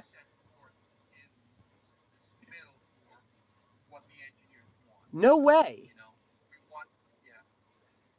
That's insane. You guys you're in a whole nother world, honestly, when it comes to just all of the regulations and the inspections and just how much goes into a job. You're listing off, oh, the engineer, this engineer, and that guy, and the submitter, and the yeah. proposer, and it's like, what? It's different up here. That's not it at all down here. You know? Your background, that the fact that you've been able to work and you've been trained by multiple companies in a About way. 20 Let's years at just say you Detroit. spent how many years at 5. MTU, Detroit Diesel, in a way. How and what about Yeah, Cat? that's it. Yeah, that was Okay. it for OEM. I've And always that worked was at dealers. basically it for OEM providers, right? Or who else? Okay. What are your thoughts on Honestly, staying at one if dealer Detroit and that's Diesel it wasn't compared to sold, someone that's been to multiple Stevenson, dealers if we and were has still a some training? factory branch, I'd still be at Detroit Diesel.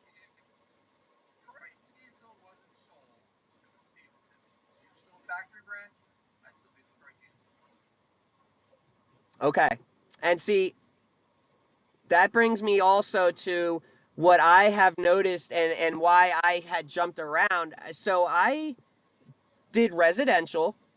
I started as an electrician. That's what I was going to school for at a generator company doing installs. I got trained on Generac, but what I'm getting at is if you start at CAT, Right. let's say you land at HO Penn or wherever, that's the company, right? HO Penn? What I find down here, and I don't know if it's different for union, let's say you get Okay. hired as a helper at $15 an hour. Let's say non-union, you're 15 an hour as a helper.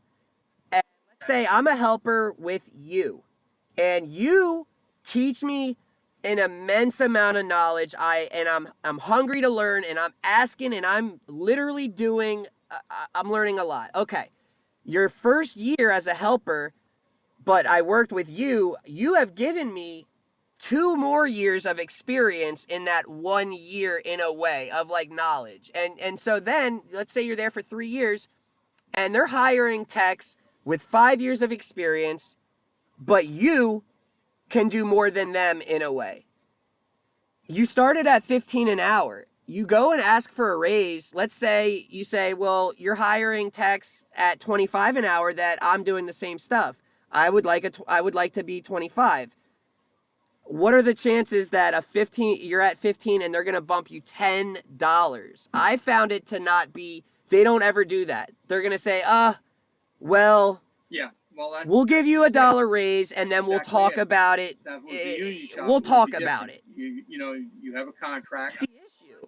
and you have raise whatever the contract may be.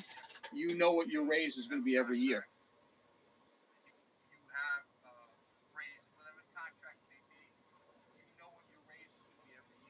Oh, so they put it out for you? Like when you are in the union, they're going to say, Okay, no matter what?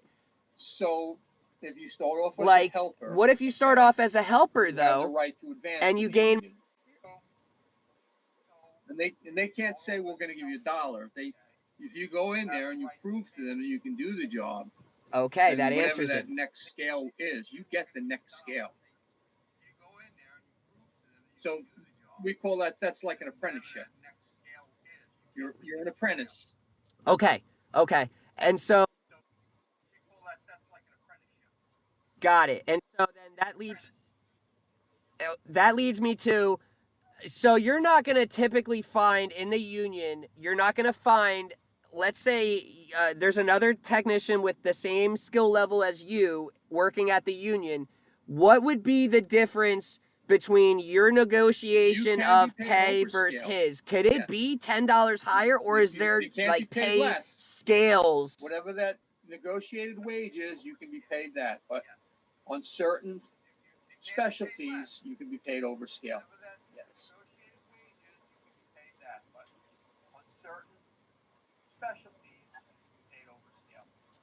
Okay, okay. You know, dang, now if I could look back on it, it's like, man, it would have been nice if I knew this stuff. I would have tried to go and try to get into the union if it was available, in a way. I mean, I knew that I wanted to own my own business, though. And the fact that I jumped around has Did really helped you me a lot. The fact did you I go for got the Generac EG? What is it, certified. Then I worked EGSA? for Tradewinds doing perk.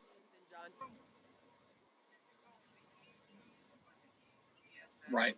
So at Florida Detroit Diesel, which is Kirby now. So they have, when you first start, they have, you don't work for like Right. 2 weeks. You're doing all of these courses and the safety stuff and all of that. And they will add new things that they want you to take the test on. And they have an exit test. It was 200 questions. After taking that, I failed the first time. I went and did some research, and they literally have, it is the exit test that is not actually taking it at EXA. But the questions were absolutely very difficult. Like, all right, so like there were like 7 sections. You know, they're talking about speed governors, they're talking about wiring diagrams, they're Right. talking about Yeah. even just So like at, it was very intricate. Can at you hear some me? point, they came So I didn't go to to us and EXA, said, "Oh, but we want you guys to take this exit test." And I'm like, why? We're a dealer. There's no one that knows more than this, than this stuff than we do. What do we need to take a test to work on our own equipment for? Yeah. Oh, well, this is the new industry thing, and Yes. they want us to be a part of it and all this. I'm like, you got to be kidding me. Exactly. Like, I just didn't. I couldn't be bothered with it, really. I'm like, you got to be kidding me. So they sent us down there to take this test. So they right? And they actually brought somebody in from them, and it was a proctor to take the test, right? I don't remember what it was. So everybody's sitting in there, and handed it back like 15 minutes. He goes, "You done?" I'm like, "Yeah, I'm done." Because I could care less. I didn't care. I thought it was the stupidest thing in the world, right? Because you can't be done. I'm done. I could care less. I didn't care. So anyway, he calls everybody. Oh, the guy brings the thing over. He goes, "Well, grade it." He passed. Yeah. How about that? Well, grade it.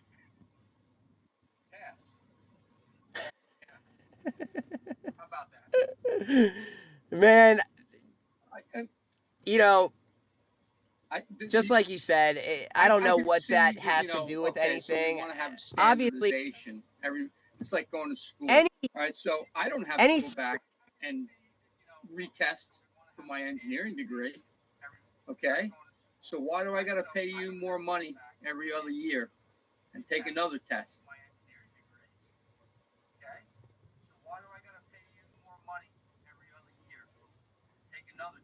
Yes.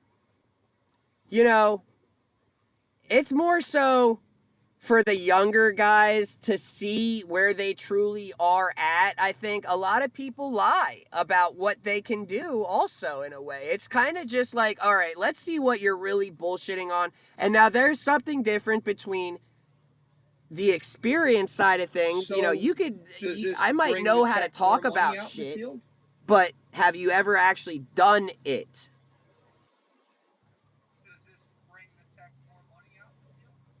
If you it it's hard to say, it's kind of like there's companies that will say, hey, if I'm working for a company, they'll say, hey, if you go get your EXA certification, we will give you $1 or $2 more if you show us that you have passed and you got it. What my resume, I don't know if you've ever seen, I have it on some videos.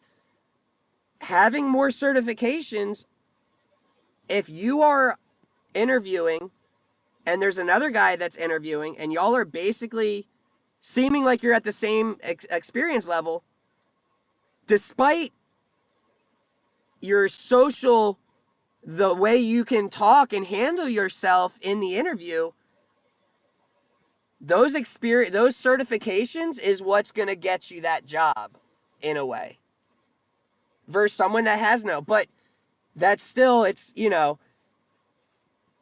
that's very, it's if you're with a tech that is the same skill level as you and you're not an expert, you're, a level 2 tech, seeing those certifications is going to help you. Someone in your position, you don't need to show any certifications really. Like, you're just like, listen, man, it's different. It's kind of like, I'll go out there. You give me a job. If I can't fix, if I can't do something, then you can fire me. That's all you need to know about that for me in a way. But I don't know. I think it's expensive. Did you see how much they were trying to charge to go do the schooling? It was in the Premier group. Some EXA guy wrote and said, guys, yeah, to go get load bank testing. I mean, there's not enough time in 2 days for someone that has no experience to learn how to properly load bank, I think, in 2 days. And if you're going to end up getting a certification that says you do know how to load bank, that's a recipe for disaster too. It's like, oh, I'm EXA certified in load banking. You go get hired at a company and they send you to go load bank a 2-meg. Yeah. That shit gets scary real quick if you don't have the experience.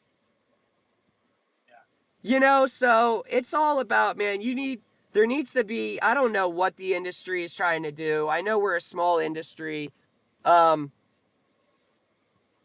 It's just, we'll see what happens. Like the Florida Detroit Diesel, they, at that Miami branch, Training. they have an empty building that is no longer utilized anymore. And I asked, I said, what is that building Yep. for? They Oh, it used to be our training. It used to we be had our we had turbo a and couple guys up injector here who were rebuild trainers shop. for Detroit. Not We had a anymore training available. center here. Atlantic had a training center here. Cat's got a training center, but we had it here. They have theirs there. And we had a trainer, and the guys that didn't go to the factory went to the school here. They had them Piscataway. They had a big, so they would go down there and they would learn about this engine or that engine, or they would just refresh your course, or something new came out.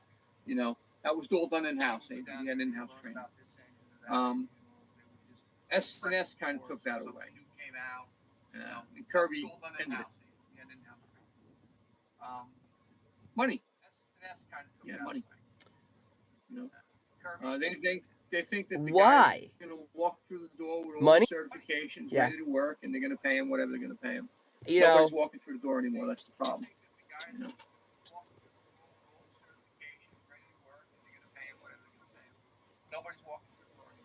Yeah. you know how you said you got a recruiter recruited you?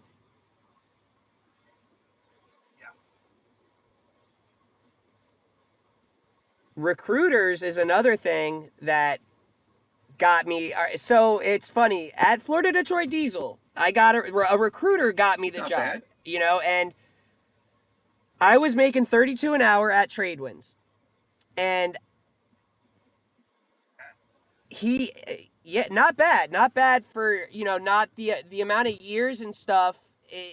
That's what I'm saying. I've used recruiters multiple times, and it has gotten me from 20 an hour to 25. Then I went from 25, a recruiter got me to 32, and then 32 to $37. And then Florida Detroit Diesel, after 6 months, gave me a raise and was like, yo, yes, we're happy with what how your job performance is.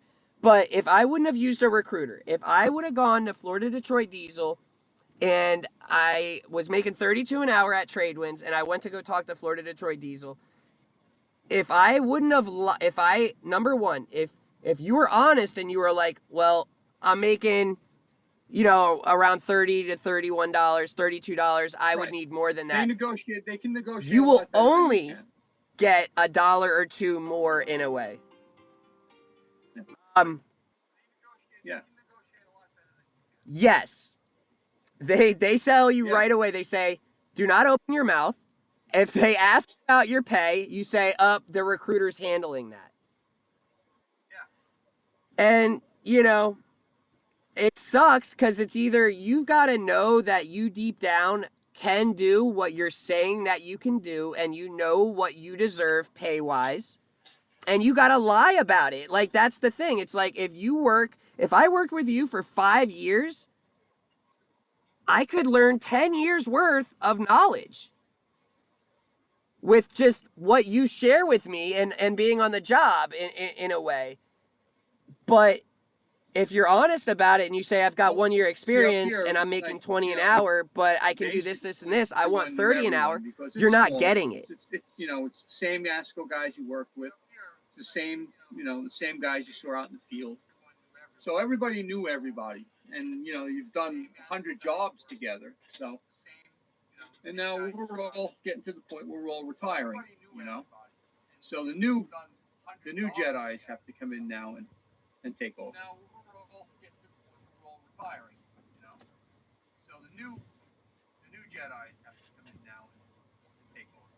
What's your thoughts on that? It seems as though I'm very worried about our industry consists of people like you, baby boomers, that make up the majority of our workforce, or they did. They're out the door now, retiring, but the skill level that you guys have, the problem is someone else. The problem is like everything. Money, we're lacking the experience there's tremendously. Schools, there's training, there's all kinds of things. But like I said, now a company would rather have someone walk through the door that someone else paid for all of that. You know, I'll tell you what. Why don't you come over here and work for us? We'll give you $5 more an hour. You know, you got all that certificates and everything. Okay, good. You know, and then, all right, you made your move. You're making $5 more an hour. Yes. You're probably not going to make much more than that over the life of where you're there. But your next thing is somebody else is looking for somebody with all that experience. So you're going to have to change jobs and go somewhere else. We didn't have to do that. I mean, up here, you could work for a distributor for 40 years. Exactly. I mean, we've had guys that retired with 40 years at Detroit, 40 years at Caterpillar. You know, they made it was their life, basically. Yes. Yes. And yes. And that's an issue we're going to start seeing come up is we don't have the experience anymore. Well, the other thing too is like, and we're not being trained like they used to train my you guys, generation's it rough. seems. So, Okay, money. like, you get the helper. Hey, yo, go get coffee. Get us coffee. You know, what do you mean? Are you the apprentice? Yeah, go get coffee. Yes. You know, the new kids won't do that. The next thing you know, they wanted me to go get them coffee. Like, you're an apprentice, right? That's an issue.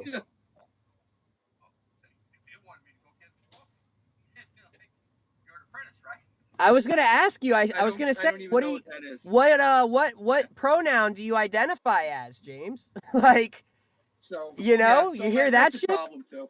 You know, and dude, and, don't even get me started on that shit. Again, but I've always worked. It's like, okay, if I'm working and I'm working with electricians, the foreman's gonna come over and ask me, "Do you want coffee?" I'm sending the apprentice out. You know. So.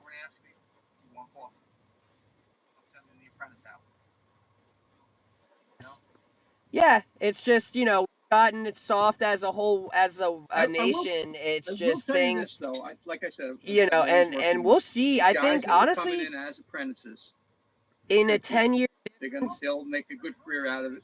A lot of them were interested in the job. They want to learn. They were working hard. You know, I did see a lot of that. You know, and I've also seen guys that came in and worked for 2 days. Oh, it's not for me. People.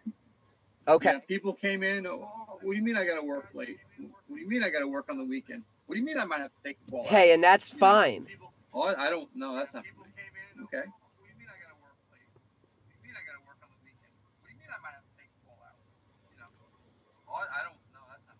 How did that affect family life in a way? Like, how was obviously when you get experience, you get to decide if you do want to work after hours and whatnot. We went through a number of disasters up here where we were out, and I mean, you were out. You didn't come home for the most part. So when Sandy hit, we had guys that were doing standbys in buildings, and they didn't come home for 2 or 3 days. Tommy was down at the hospital. He was there for a whole week. He didn't go home for a whole week. So, it's a hospital. The machines were running. He had to be there. That's the thing about careers. Like I said, there's 20 guys. Think about this. You get 20 guys, you might have 200 customers. You got a big storm coming. How are you going to get 20 guys to do that, right? Yes. So I didn't. What do you do? What it came down to was a lottery. Basically, it was a lottery. What's it come down to? Money? In terms of how is that? Okay, like you don't have customers that you're like, listen, if you want priority response, if you want one guy guaranteed there, you're paying us this, or how does that work? Didn't make a difference. It came down to it was a lottery. Everyone was willing to pay. That was never an issue. Okay. So where do we send our guys? Right? So they basically drew straws, Pete happened to be working at AIG. And he was on Water Street in Lower Manhattan. And around 9:30, he looks down, and the street's dry, and his truck is there, and everything is great. At 11 o'clock, he looked down, the street was gone, and so was his truck. Everything was underwater. Just like that. From the water coming in from the river. Storm surge coming in. From what? It's during Sandy. Yeah. Yeah. Oh. From Hurricane Sandy. And how was your life with the whole the trade towers when that all happened? What was work like? The stock exchange back online. 2 weeks, I think, maybe 2 weeks. How long was the stock exchange offline for?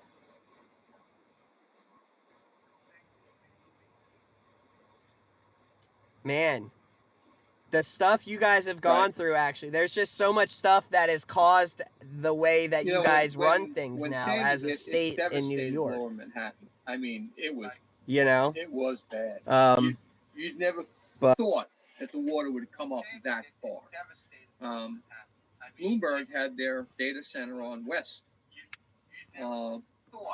Houston,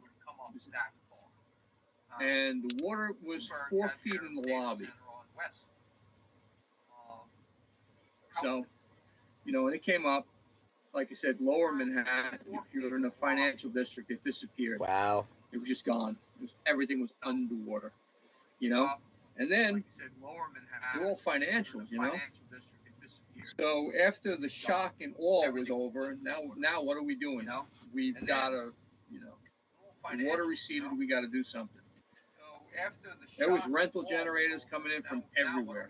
I mean, just get that shit out of here. We're putting rentals in, Yeah, that was just, rental generators coming in from everywhere. Where Pete was, they had 2 Detroits up on the roof. That went back from day one when the building was put up. They were probably put in the 70s. And they had a new cat with Detroit. They had a Detroit. The Detroit went underwater. That was a submarine. And then, the next day or 2 days later, it's electrical contractors there. I've got 3 generators on the street. We're cutting the bus deck on the mezzanine and we're tying in the building. And then from there, 32 Old Slip, 17 State Street. I went to 1 Broadway, 4 New York Plaza, 1 New York Plaza, just getting people out of the black. The engine didn't start. The engine started and it shut down. So getting people out of the black. Yes. The engine didn't start. The engine started and it shut down. Well, no one figured. What were the major faults for an engine not working during one of those disasters? What did you come across in a way? Broke free from the mountings, so the fuel tanks are actually floating in the basements of the buildings. Piping broke. Yeah. Yep. Yeah. What? No, but the pipe. Oh broke. Shit! Solid. Everything is. Was there water getting into the fuel tanks also, and just and that was the end of it. Like, shut the plant down. Okay. Right, and there was other buildings where the fuel was okay. Oh. They didn't take water in, but now they're need fuel. Okay, so Sandy devastated Newark as well, and that's where all the fuel terminals were. So now you're getting fuel from wherever you can. Yes. I mean, people were actually running down the streets after fuel trucks, cash in their hand. They didn't care what it cost. I just need fuel. So after that fuel started coming into play, it was all bad fuel. We got a lot of bio in it, and you got a lot of garbage in it, and the engines now were shutting down on clogged fuel filters. Yep. Yeah, I went to one of the banks. Jesus, man, that's a nightmare. On 39th Street.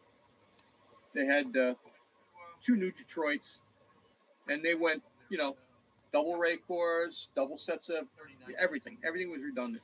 The engines were still shutting down. I'm like, I don't understand what's going on with this. Bad fuel. No, it can't be. It can't be. We had the fuel check.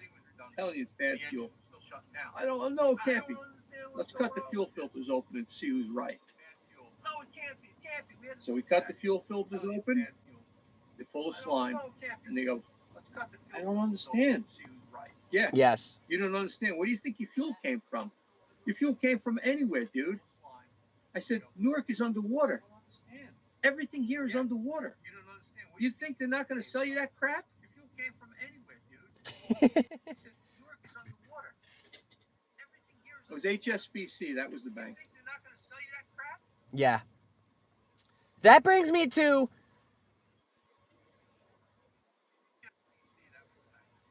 Gotcha. What is the whole diesel and... Diesel has... Can diesel last 20 years? It's okay. So... What is that? Upscale places have these. They buy the. What is your recommendation? How do you treat it? So you got the 2-micron filter. It filters tanks and everything. It runs for a couple hours a week or an hour a day, whatever the thing is. You have to treat it with biocide. Okay, so you got to biocide it yearly. But even with that, okay, it's a petrochemical. It's already been cracked. That's how we make diesel, right? We take heavy oil. We heat that oil up to like 800 degrees. It goes through a fractionator and it comes out diesel fuel. It's a cracked, the molecules have been cracked. So it's not exactly stable. It has a shelf life. Right. So 7 years pretty much is the life of it. Exactly. There have been buildings where the diesel was, older, and then you start smelling that varnishy smell. And then the only thing you're going to do is you're going to make some generator guy really happy because he's going to come and say, hey, guess what? You need all new injectors and a new fuel pump because you ran that crap through the engine. So Jimmy just posted. Yeah, Jimmy just posted something. He was somewhere. It was a Kohler unit. It had a 2000 on it. It's that sensitive. And they have PLDs. There's a pump unit that's driven off the camshaft. Okay, and that pump unit brings the high pressure up and it shoots into the nozzle in the head. We call them PLDs. The engine had 10 hours on it because we didn't want to run it because it makes noise. We want to burn the fuel. Well, the fuel gummed up over all those years and it wouldn't even run at all. So now he's got to go in there to the point where, okay, well, now you need all PLDs, you need new nozzles, and we got to pull the head out because now it's all carboned up,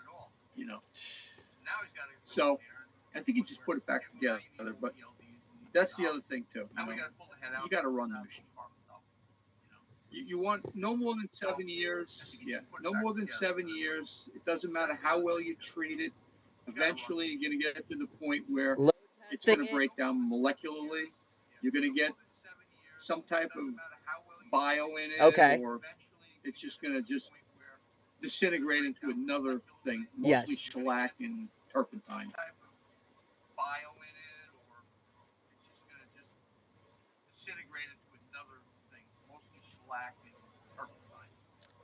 Got it. All right. One last thing. I know I've said that about 20 times. What would you say overall if someone was looking at the trades union-wise? Let's just say, what trade pays the best? How are we rated in terms of being taken care of in New York? For your experience, so the elevator, out of an elevator technician, an electrician, an HVAC. You got to remember, there's different things you fall under. A lot of the trades fall under the GTA, which is the contract. Constructions, their pay is higher, right? And we have shops. That's what we fall under. So our pay is a little bit lower than the heavy construction pay. Then your pay is higher, right? Guys who just run the building, they run the chiller plants, builders, all of that stuff. That's operating engineers as well, but it's just a different focus. Run the building, they run the chiller plant. So we're all of that stuff. that's operating engineers as well. We do okay.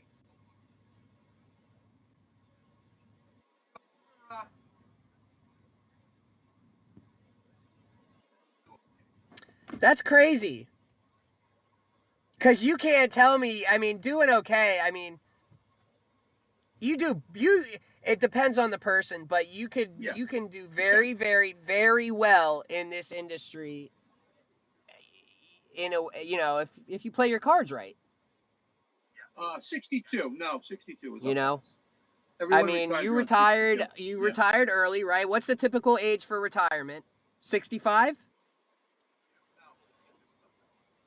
Okay. Okay. And yeah, so you were able to retire early, and that obviously means financially you're prepared, and that's hard to do. Working, in the trades. So you would definitely recommend if someone's interested in this, it's definitely a career that will take care of you if you put in the time and you're interested in learning it. I don't really it can be a very rewarding career. My world ends at the Delaware River. You know what I mean? Beyond that, I have no idea. I mean, I have worked in Detroit. I've worked in Chicago. I've worked in Detroit. I've worked in large cities. I don't know how many big plants they have. The data centers now are migrating. The new data center capital of the world now, I think, is Virginia and Maryland. For whatever reason, tax incentives late. We had a lot of data centers up here, yeah. And after the trade center, what it used to be, New York, put into effect that your data center had to be outside of the blast zone. Okay. So everyone had to move their data center at least 25 miles from the city, where data centers were in the city.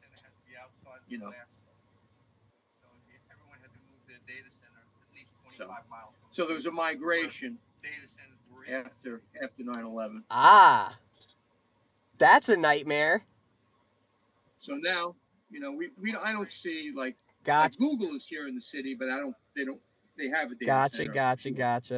But alrighty, nowhere on the scale of what they're building in Virginia. They're Amazon. You'll see cloud centers now.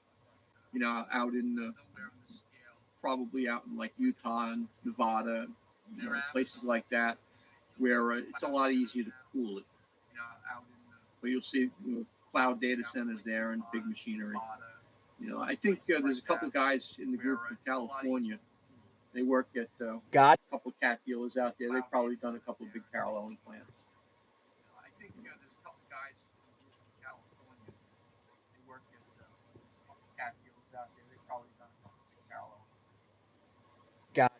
Got it. All right. I think this was good. I knew, I was like, if James has got the time, I know that we'll hit over 2 hours of discussion, so super interesting. I promise you, someone driving, they would you'd be surprised. And like I said, this isn't, it's for people that are in a trade that want to hear random things, it's all just ultimately, man, it's kind of just like me documenting things and just, having it to look back on, So I appreciate it. I appreciate you always being available, and I'll let you know when I upload it and whatnot. I'm gonna go through it and all that stuff. But other than that, thank you. Have a good night, and I'll catch you later on.